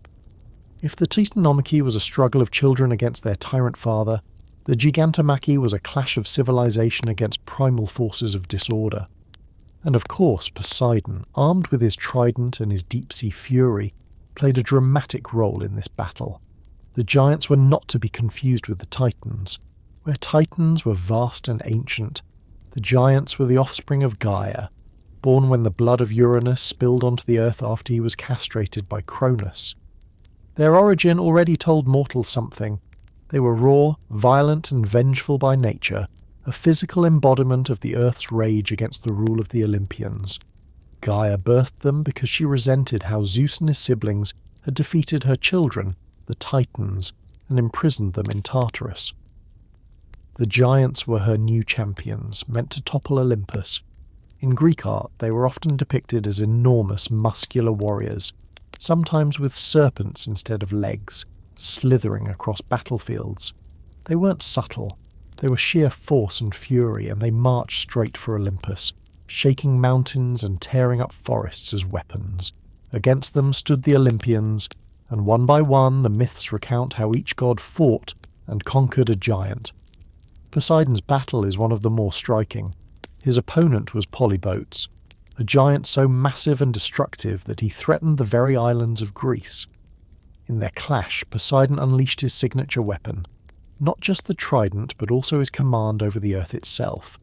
The story goes that he tore a chunk of the island of Kos from the seabed and hurled it at Polybotes, crushing him beneath its weight. That island, said the Greeks, became Niceros, a small volcanic island still visible today. To stand on its black volcanic soil was, in myth, to stand on the buried body of a giant, pinned forever under Poseidon's wrath. The symbolism of this tale is powerful. Natural disasters, volcanic eruptions and shifting islands weren't explained by tectonic plates, but by gods and giants locked in combat. For the Greeks, Niceros wasn't just geography, it was myth made visible, a reminder that the Olympians' victory over chaos was embedded in the landscape itself.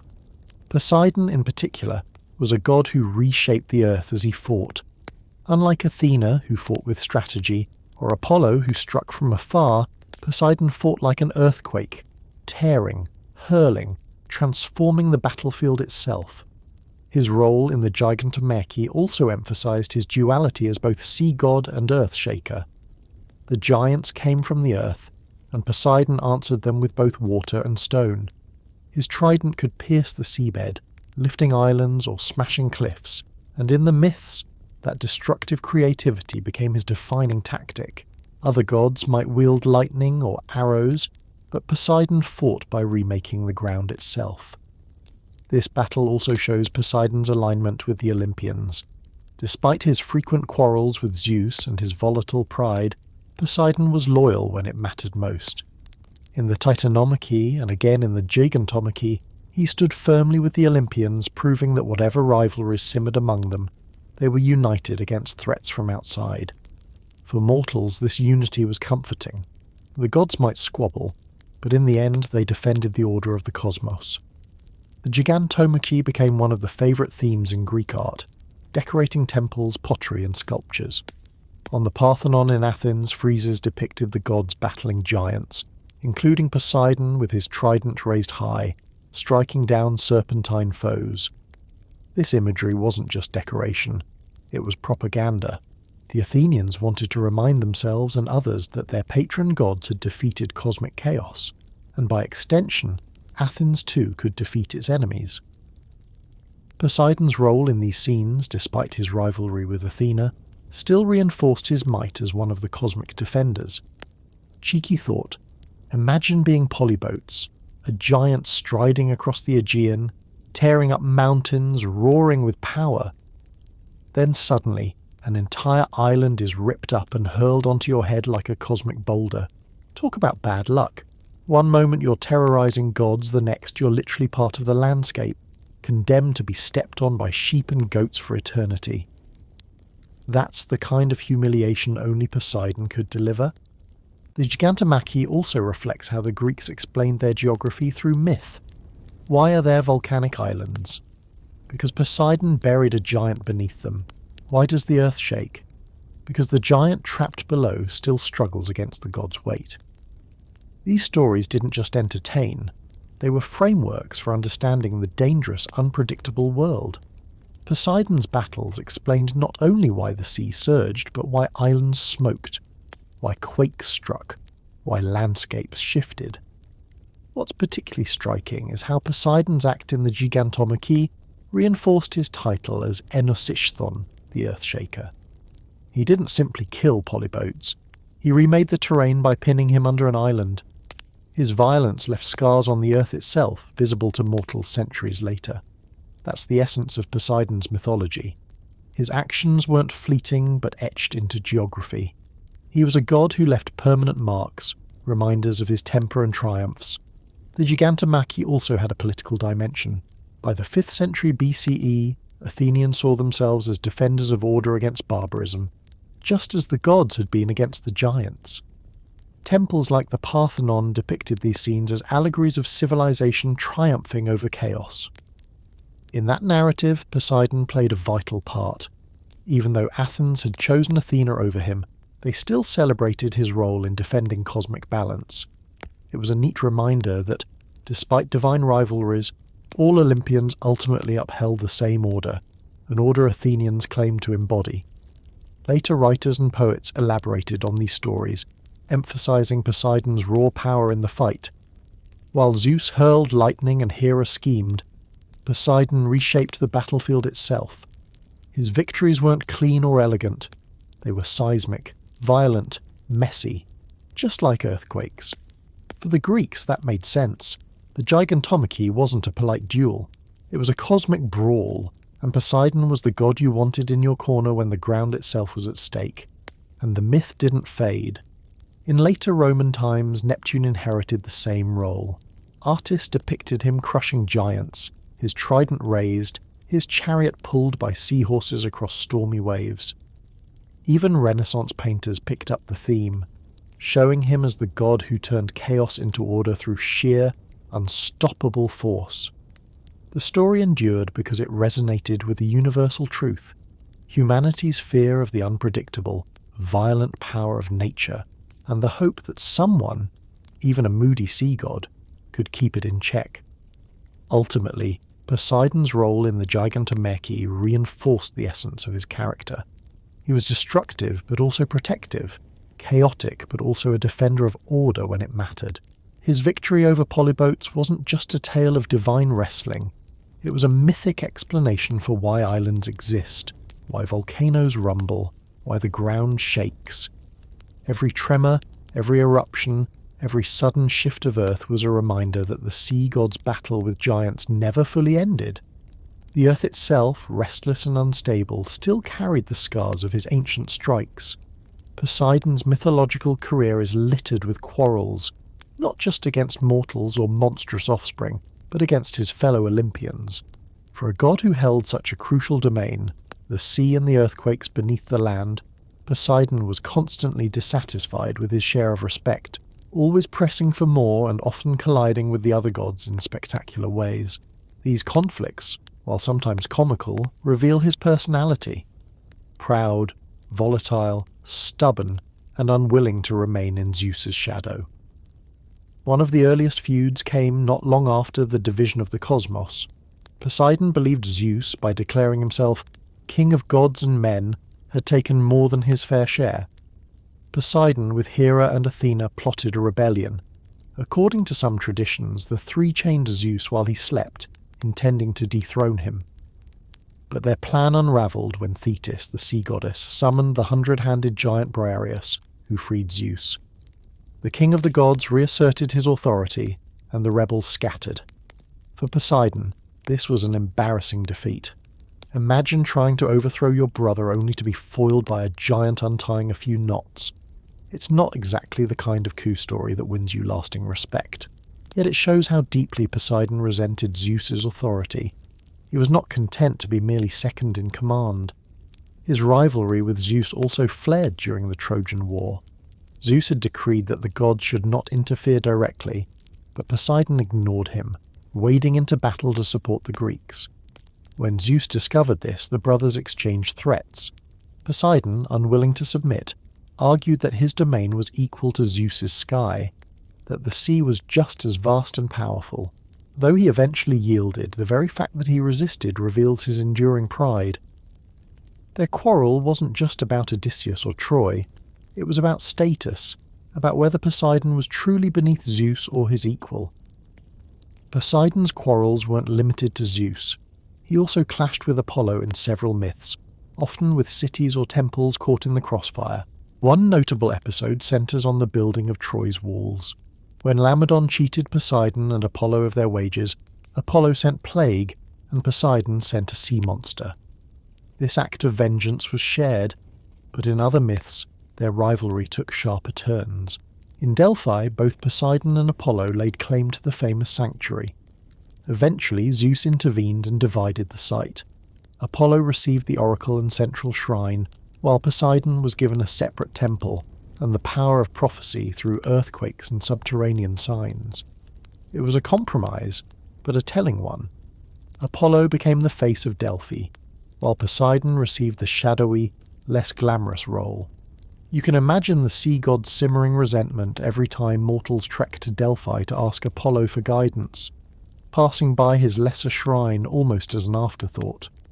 Another quarrel erupted over the city of Corinth. This time, Poseidon faced Helios, the sun god. Both claimed patronage, and once again Zeus was forced to arbitrate. The verdict? Helios got the Acropolis, but Poseidon received the Isthmus, that crucial strip of land that connected mainland Greece to the Peloponnesus. While this division gave Poseidon dominance over the Isthmian Games and Corinth's naval prestige, the fact that he had to share it all was another reminder that his ambitions were constantly checked by other gods. Perhaps the most colourful of Poseidon's rivalries was with Hera. In Argos, Poseidon challenged Hera for patronage. When Hera won, Poseidon retaliated by flooding the Argive plain. The imagery is almost comic. Hera crowned in victory, Poseidon sulking, and then unleashing a flood like a divine tantrum. But beneath the humour lies a serious truth. Poseidon's anger wasn't harmless. When slighted, he punished not just rival gods, but the mortals caught in the middle. Argos's marshy lands were seen as evidence of his wrath, geography itself as divine revenge. Poseidon's quarrels could also spill into mythic family drama. Consider his conflict with Athena over Athens, which you've already seen. He lost that contest, but his resentment lingered, fueling later disputes. In the myth of Medusa, Poseidon violated the maiden inside Athena's temple, an act that Athena answered by transforming Medusa into a gorgon. Was this a deliberate insult to Athena, a way of desecrating her sacred space? If so, it reveals just how far Poseidon would go to strike at rivals, regardless of the collateral damage. The feud between the two gods wasn't just civic, it was personal, woven into stories of violation, vengeance, and curses that scarred mortals forever. One cheeky observation: Poseidon seems to have been the god least likely to share. Every time another deity got a city, a temple, or a shrine, Poseidon had to contest it. He's like the co-worker who argues about every assignment, convinced he deserves all the projects. The other gods probably rolled their eyes every time he raised his trident and said, "Actually, that land should be mine." Yet his persistence also reveals something important. He was never satisfied with the sea alone. Unlike Hades, who seemed resigned to ruling the underworld, Poseidon constantly pushed for more. Even Poseidon's relationships with minor gods could turn hostile. He quarrelled with Athena's son Erichthonius by challenging him for influence over Athens. He clashed with Demeter when he pursued her in horse form, resulting in the birth of the horse Arion. Though not exactly a rivalry, it demonstrates his refusal to respect boundaries, even divine ones. His desire to claim, to conquer, to possess, often put him at odds with everyone else, from major Olympians to local river gods. His reputation as a quarrelsome god was reflected in worship. People feared him as much as they revered him, making sacrifices not just for blessings but to avoid his wrath. Cities with Poseidon as patron often emphasized their naval strength or seafaring identity, but they also built temples to other gods, hedging their bets in case Poseidon lost another contest. His conflicts weren't just myths, they were embedded in cult practices, where mortals balanced offerings to multiple deities to avoid divine quarrels spilling into their lives. Poseidon's quarrels also reveal his symbolic role in Greek thought. He represented forces that were necessary but destabilizing. The sea was essential for trade and exploration, but dangerous and unpredictable. Earthquakes were part of the natural world, but devastating. Poseidon embodied these tensions, and his conflicts with other gods mirrored humanity's struggle to balance order with chaos, stability with change. Athena's wisdom, Apollo's reason, Hera's order, all stood in opposition to Poseidon's turbulence. The myths play out these contrasts again and again, dramatizing the eternal push and pull between structure and unpredictability. Yet it's worth noting that despite his many quarrels, Poseidon was indispensable. Even Zeus needed him in cosmic wars. Even cities that rejected his patronage still built him shrines. His rivalries didn't diminish his power. They enhanced it, showing that he was too important to ignore. He might lose contests, but his presence was always carved into the land. A salt spring, a flood, a marsh, a tremor. Losing didn't erase him. It just changed how mortals saw him.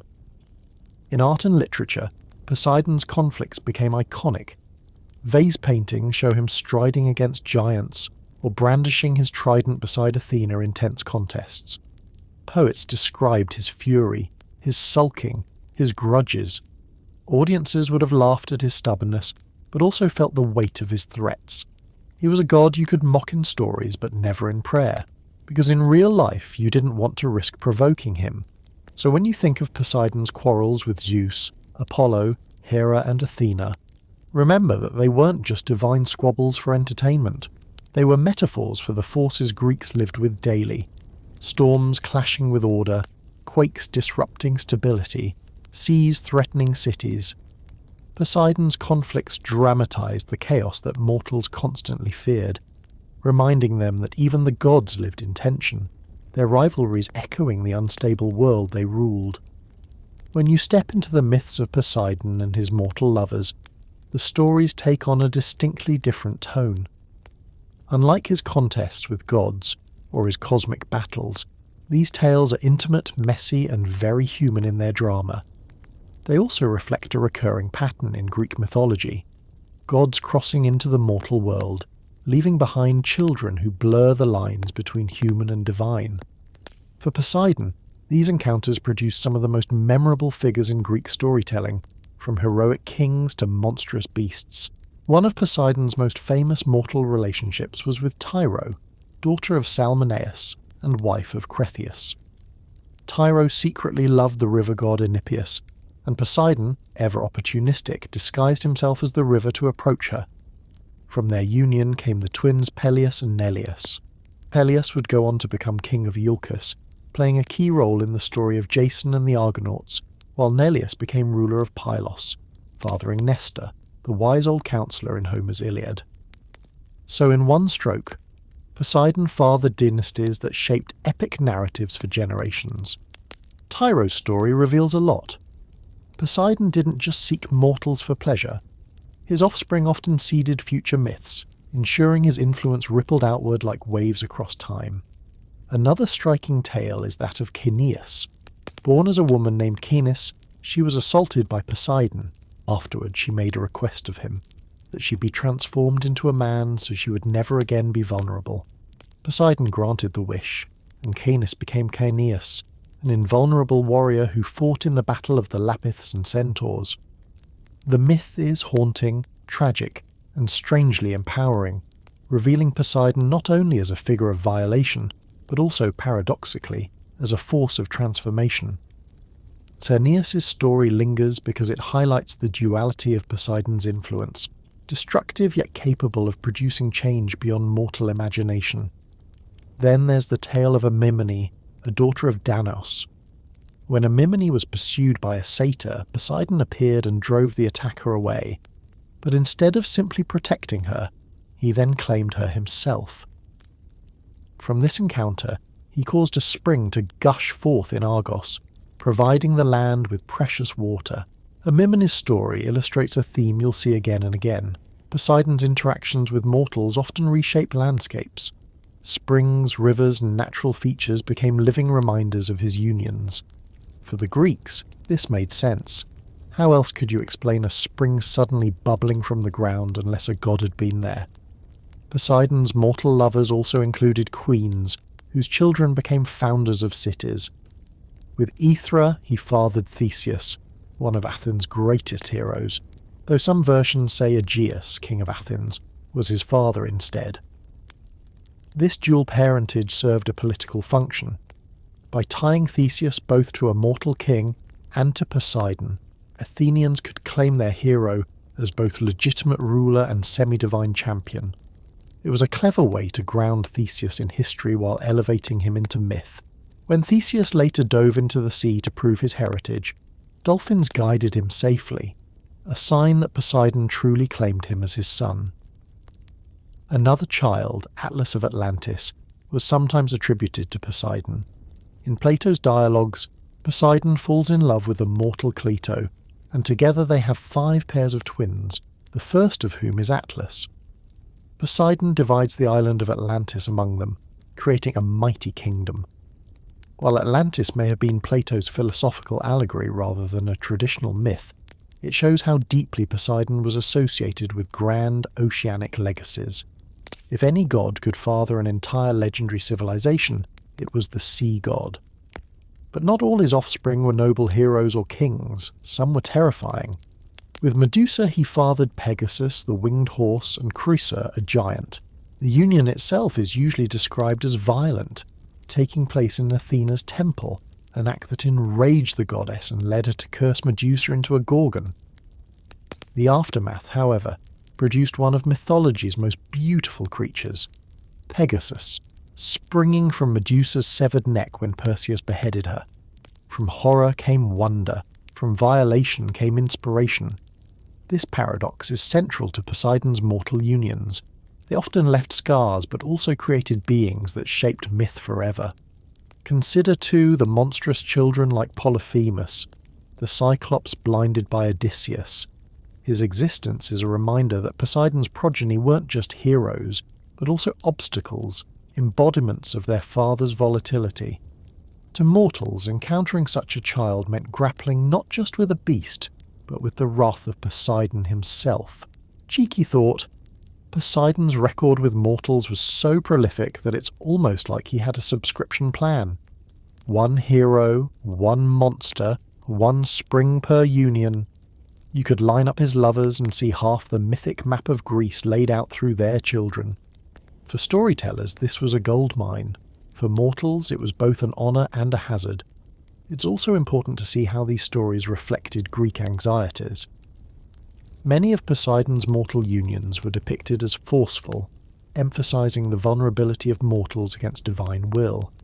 These myths weren't celebratory romances, but warnings about the imbalance of power between gods and humans. Yet they also often ended with gifts: springs, horses, heroes. The message was double-edged. The gods might harm you, but their actions could reshape the world in ways mortals would later call blessings. Poseidon's mortal children often carried his personality traits. They were brave but reckless, powerful but unpredictable. Nestor, son of Neleus, became wise but long-winded, embodying Poseidon's persistence. Theseus embodied both the heroism and the hubris of his divine father. Polyphemus reflected Poseidon's raw strength and dangerous temper. Each child was a mirror of the sea god, refracted into human or monstrous form. And mortals didn't just passively receive these myths. Cities built cults around Poseidon's mortal offspring.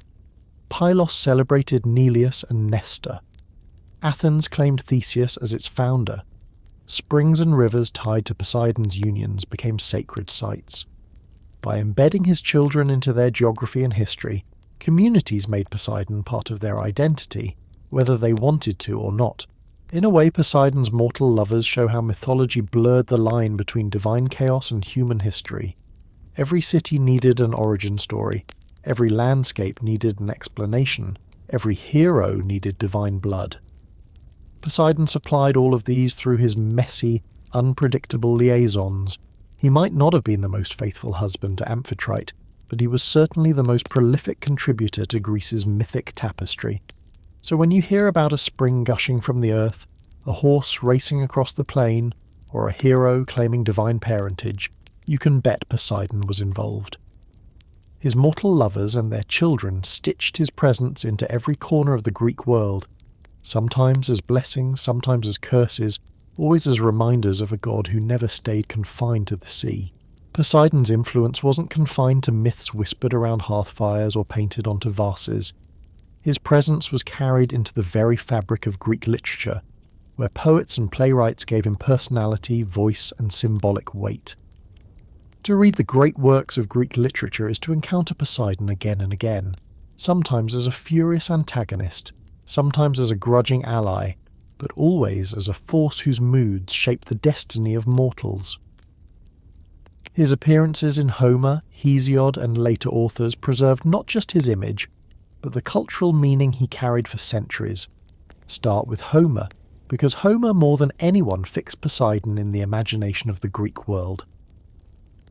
In the Iliad, Poseidon plays an active role in the Trojan War. As you've already seen, he takes the side of the Greeks, striding into battle when Zeus isn't watching, rallying warriors with his booming voice. Homer describes him as shaking the earth with every step, his trident flashing as he moves through the carnage. He isn't merely a background deity, he's an energizing presence, a general disguised among men. The Iliad portrays him as proud and defiant, unwilling to stay in the background while his brother Zeus commands all. In fact, some of the tension in the epic comes not just from the clash of Trojans and Greeks, but from Poseidon's simmering disobedience to Zeus. Homer's audience would have recognized this immediately. Poseidon wasn't a god who bowed easily. Then, of course, there is the Odyssey. If the Iliad showed Poseidon as a battlefield commander, the Odyssey made him the ultimate antagonist. The epic's very structure is built on Poseidon's wrath. Without the sea god's grudge, Odysseus would have sailed home in a few weeks. Instead, 10 years of wandering shipwrecks and torment unfolded, all because Poseidon couldn't forgive the blinding of Polyphemus. Homer doesn't soften Poseidon here. He is relentless, implacable, the embodiment of nature's hostility to human ambition. Every storm Odysseus faces is not just weather. It's Poseidon himself, pursuing the hero across the waves. The Odyssey thus transformed Poseidon into more than a character. He became a symbol of the chaotic sea itself, indifferent and punishing. Without him, there would be no epic.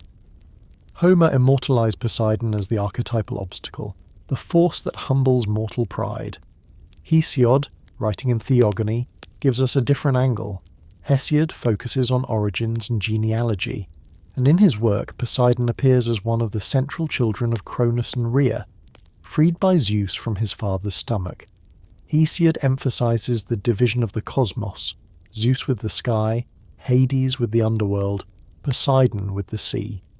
In Hesiod's telling, Poseidon is less dramatic than in Homer but foundational. He is one of the 3 pillars of the cosmos. Without his domain, the order of the universe would collapse. This role as one of the big 3 ensured that Poseidon remained an indispensable figure in Greek thought, even when other gods like Apollo or Athena seemed more glamorous in daily life.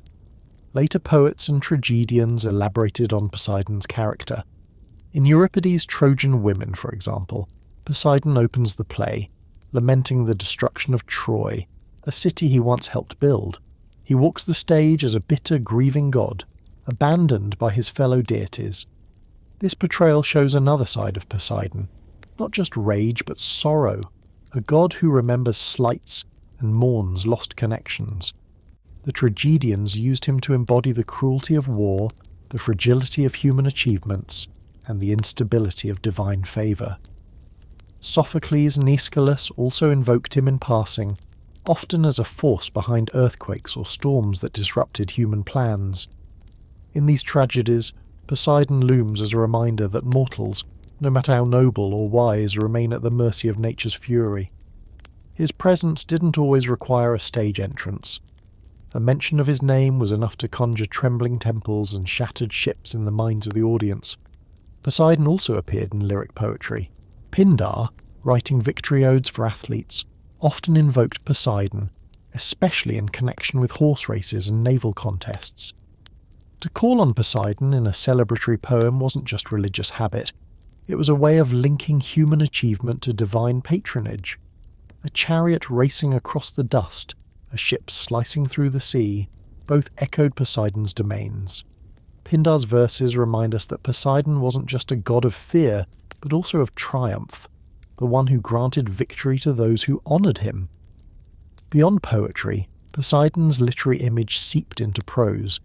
Historians like Herodotus and Thucydides described earthquakes as the work of Poseidon, embedding myth into historical accounts. Philosophers too referenced him. Plato's story of Atlantis in the Critias centred on Poseidon as the father of the island's rulers, a way of exploring themes of hubris and decline. For Plato, Poseidon wasn't just myth, but allegory, a god whose children built a great civilization, only to see it fall when they grew arrogant. Even in philosophy, Poseidon symbolized the unstable balance between power and destruction. Cheeky thought, Poseidon's literary resume would put most celebrities to shame. Epic hero antagonist, check cosmic lawgiver in genealogies, check tragic mourner in plays, check patron of athletes in lyric poems, check even a starring role in Plato's philosophical allegory. It's like he was the most versatile supporting actor in Greek literature, never the lead, but always unforgettable. The Roman poets carried Poseidon forward under the name Neptune. In Virgil's Aeneid, Neptune appears as a stabilizing force, calming a storm sent by Aeolus at Juno's request. Virgil portrays him as dignified and authoritative, a god who insists on order at sea. This is a fascinating contrast to Homer's Poseidon. Where Homer showed him as relentless and personal in his grudges, Virgil reshaped him as a god of control, ensuring Aeneas could fulfill his destiny. The shift reflects Roman values. Neptune wasn't the moody antagonist, but the guarantor of naval supremacy, a reflection of Rome's own power over the Mediterranean. Later literature and art continued to recycle Poseidon's imagery. Renaissance poets wrote of Neptune as a symbol of untamed creativity. Painters filled canvases with his trident and horses, and modern novels still use him as shorthand for the sea's fury. But the core identity, moody, proud, unpredictable, comes straight from Homer and Hesiod, the earliest voices who gave him shape. It's worth pausing to note how Poseidon's literary portrayals differ from those of Zeus or Hades. Zeus dominates literature as king, often the arbiter of justice. Hades, though less glamorous, is constant as the keeper of the dead. Poseidon, however, appears as an interloper, crashing into stories, disrupting plans, demanding attention. He isn't background scenery, but the storm that interrupts the journey, the quake that halts the play, the sudden shift that forces characters to adapt. This disruptive quality made him invaluable to poets. Need tension? Bring in Poseidon. Need a symbol of unpredictability? Poseidon's your god. For the Greeks themselves, hearing Poseidon's name in a play or poem was more than entertainment. It was a reminder that their lives were always under his gaze. The same sea that carried their ships could swallow them. The same ground that held their temples could collapse in an instant. Literature kept that truth alive, embedding it in stories that were retold for centuries. Ultimately, Poseidon's role in Greek literature ensured his immortality. Without Homer's angry sea god, without Hesiod's cosmic genealogies, without Euripides' grieving deity, Poseidon might have faded into a minor cult figure. Instead, he became a fixture of imagination, his trident carving its way through verse after verse. From the stormy wrath of the Odyssey to the philosophical parable of Atlantis, Poseidon was everywhere, his moods rippling through the written word like waves across the sea. For all the grand myths about Poseidon battling giants or feuding with Athena, his most immediate importance to the Greeks was practical. He was the god sailors turned to before stepping onto the deck of a ship. Greece was, after all, a seafaring civilization. Its mountains cut the land into narrow valleys, its fertile soil was thin, and its wealth depended not just on farming, but on fishing, trade, and exploration. The sea was both highway and hazard. To sail out of a safe harbour meant trusting your life to Poseidon, whose favour could mean calm winds and safe passage, and whose wrath could mean splintered timbers and watery graves. You have to imagine what sailing was like in antiquity. There were no compasses, no engines, no radar. A ship was at the mercy of wind, current and wave. A sudden storm could push you off course for weeks. A hidden reef could tear your hull apart. Pirates, too, lurked in the shadows. Sailors lived with constant uncertainty, and Poseidon embodied that uncertainty. He wasn't just a god of storms. He was the sea itself, with all its unpredictability. To step onto a boat was, in a sense, to step into his domain, and you did so only after prayer, sacrifice, and whispered bargains. Greek colonization in the Archaic period, from the 8th to the 6th centuries BCE, made Poseidon even more important. As city-states grew crowded and sought new land, settlers launched expeditions across the Mediterranean and Black Seas. These voyages were perilous, stretching hundreds of miles into unknown waters. Colonists prayed to Poseidon before departure, dedicated altars to him upon arrival, and often claimed his blessing as justification for their new settlements. Without his protection, no shipload of settlers would dare leave home. In this way, Poseidon became not just a local deity but a god of expansion, the divine patron of Greek presence abroad. In literature, this connection is clear. Herodotus, writing about Greek colonists, frequently mentions sacrifices to Poseidon. Pindar, in his victory odes, praised not just athletes but the god who carried them safely across the seas to competitions. In Homer's epics, every time a ship left harbour, the first prayer was to Poseidon. He was inescapable, the unseen passenger on every voyage. Festivals reinforced this maritime devotion. At Sunion, the temple of Poseidon perched on a cliff above the sea. Sailors stopped to give thanks before and after voyages. Imagine approaching that cliff after weeks at sea, the white columns gleaming in the sunlight, a sign that you had survived. The temple itself became a symbol of homecoming, of Poseidon's mercy after long journeys. Even enemies could not ignore him. During the Peloponnesian War, Spartans and Athenians alike prayed to Poseidon for naval victories, sometimes at the very same sanctuaries. But Poseidon wasn't only invoked for trade and exploration. He was also feared and revered in naval warfare. In an age when empires rose and fell on the strength of fleets, Poseidon's favour could mean victory or disaster. When Athens built its powerful navy in the 5th century BCE, transforming itself into a maritime empire, every trireme launched carried prayers to Poseidon. Sailors rowed under his gaze, trusting that their oars and sails would not fail under his storms. Even the Battle of Salamis, the great naval clash against Persia in 480 BCE, was steeped in divine imagery. To the Greeks, their victory wasn't just strategy and seamanship. It was Poseidon granting them mastery of the waves. Cheeky thought, it's almost like Poseidon ran an ancient insurance company. Before you set out, you paid him with sacrifices. Bulls, horses, or libations poured into the sea. Skip the premium, and you risked disaster. The Greeks treated him not as a distant god, but as a practical necessity, the one you couldn't afford to offend if you valued your life. This connection to colonization is perhaps the most telling. When Greeks arrived in new lands, Sicily, southern Italy, the Black Sea coast, they often claimed Poseidon's patronage for legitimacy.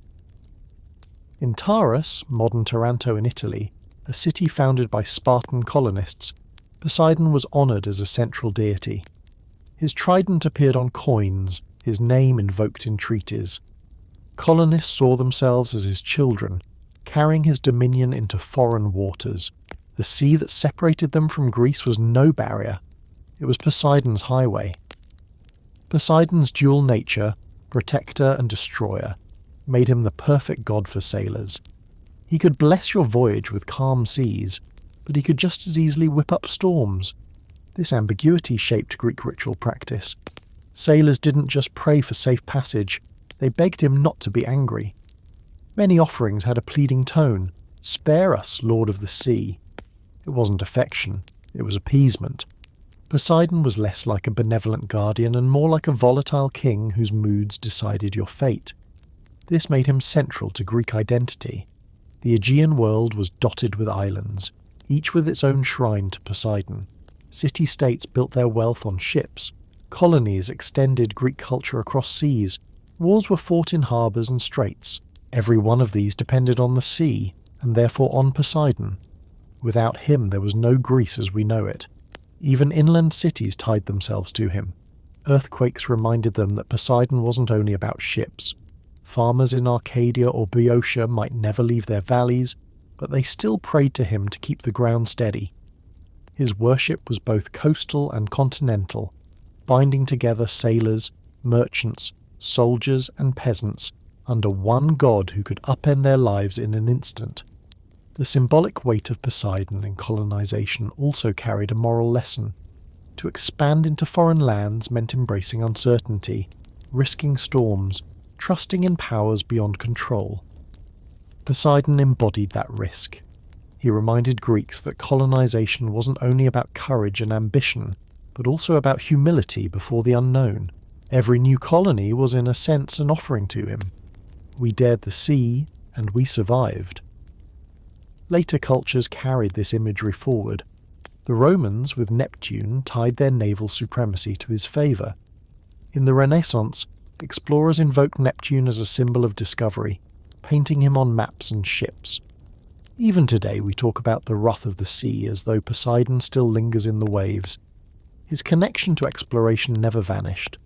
Ultimately, Poseidon's influence on Greek seafaring and colonization can't be overstated. He wasn't just a mythic character. He was the embodiment of everything the Greeks feared and relied upon. To honour him was to acknowledge that the sea gave life but also took it. He was the god who made empire possible, but also the god who reminded mortals of their fragility. Every oar stroke, every sail hoisted, every coastline sighted was done under his watch. So when you imagine the Greeks spreading across the Mediterranean, building cities from Massalia in France to Byzantium on the Bosporus, remember that each colony carried with it not only Greek culture, but also Poseidon's shadow. He was the silent passenger on every ship, the unseen hand on every rudder, the booming voice in every storm. For the Greeks, the sea was Poseidon, and Poseidon was the sea. When you trace the full arc of Poseidon's story, from his violent birth to his far-reaching influence on seas, cities and heroes, you begin to see why his legacy endured long after the fall of Greece. The Greeks themselves passed him to the Romans, who renamed him Neptune and reimagined his authority through their own cultural lens. Later, poets, painters and even explorers carried his image forward, reshaping him again and again until he became one of the most recognizable gods of classical antiquity. Poseidon's story didn't end with Homer or Hesiod.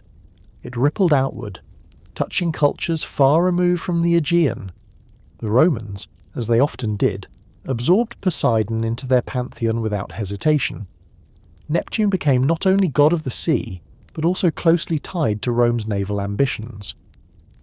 While Poseidon was moody and often hostile to mortals, Neptune was portrayed with more dignity, a guardian of naval order. This shift reflected Rome's self-image.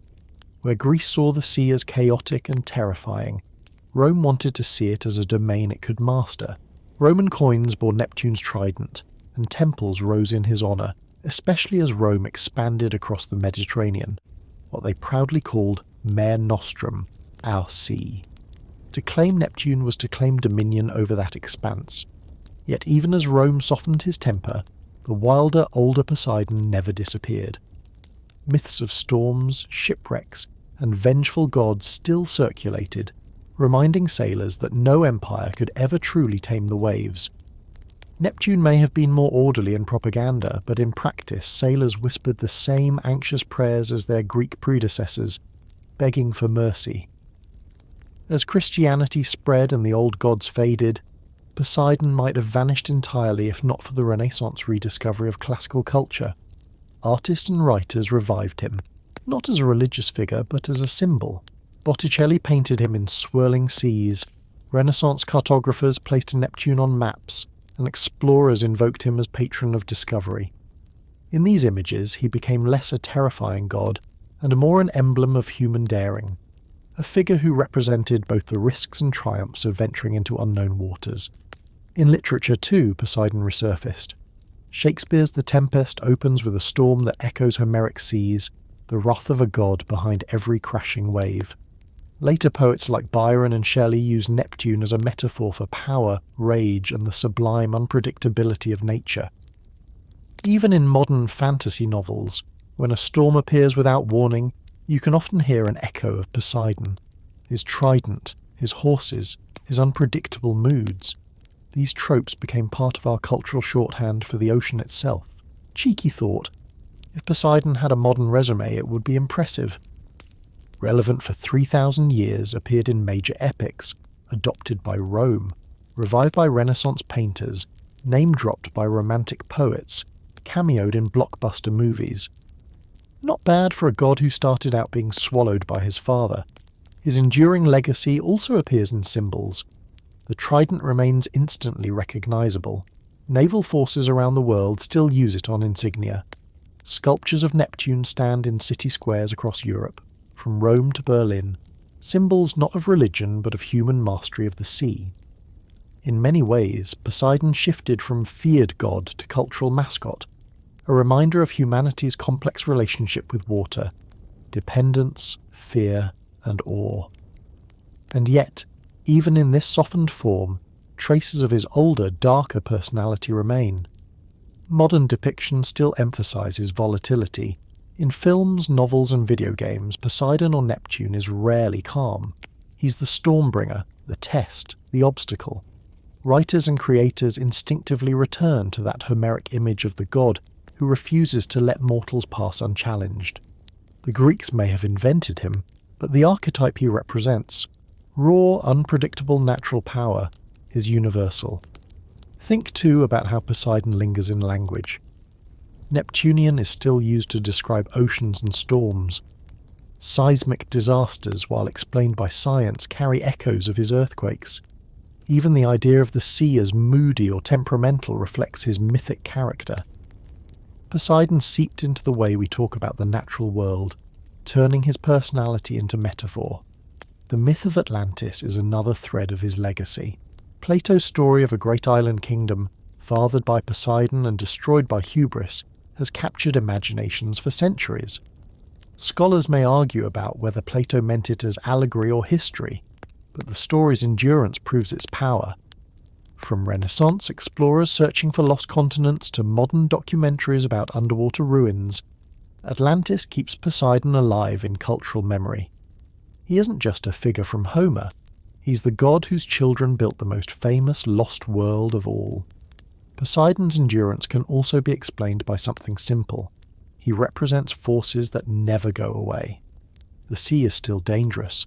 Earthquakes still terrify. Storms still arrive without warning. Zeus may feel distant. Lightning is rare, and kingship less relevant in modern thought. Hades may feel abstract, a figure tied to beliefs about the afterlife that shifted with Christianity. But Poseidon? Every time the ground shakes or a storm lashes the coast, we feel exactly what the Greeks felt. The humbling truth that nature is beyond our control. Poseidon is, in a way, eternal, because the experiences he embodied are eternal. It's worth reflecting on how the Greeks saw him compared to how we do now. For them, Poseidon was terrifying, a god you placated because you had no choice. For us he's more symbolic, a character in stories and art, a shorthand for the power of water.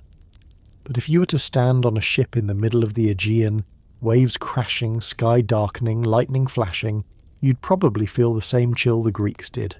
For a moment you'd understand why they gave the sea a name, a face, a trident, because when you're helpless before the storm, it's easier to believe in an angry god than in random chance. And so, Poseidon's legacy continues. From temples on Greek cliffs to Renaissance paintings, from Roman naval triumphs to modern movies, he's still with us. He remains the embodiment of the ocean's grandeur and terror, the quakes that shake our cities, the storms that remind us of our fragility. His myths are not just old stories. They are metaphors for the forces that shape our world, as present today as they were 3,000 years ago. Now, as this story drifts toward its end, slow your breath and let the imagery soften. Imagine the cliffs of Cape Sunion, the marble columns of Poseidon's temple glowing in the sunset. The waves below are no longer violent but rhythmic, lapping gently against the rocks. Sailors once stood here trembling, but now you stand in quiet reflection. The god who shook the earth and hurled islands has receded into myth, his trident resting, his storms silenced. Let your shoulders ease, your jaw unclench. The sea you hear now is not threatening but calming, its endless repetition like a lullaby. You realize that Poseidon's legacy, for all its fury, also carries peace. The reminder that even chaos can be awe-inspiring, even storms can give way to calm. The god of the sea may have been feared, but he also gave humanity a way to understand and respect the forces that shape our lives. So tonight, as you close your eyes, think of the waves rolling endlessly under the stars. Think of marble temples standing watch over calm harbours. Think of the god whose story began in turmoil and ended in legend. And let the sea carry you gently into sleep as Poseidon himself fades into quiet waters.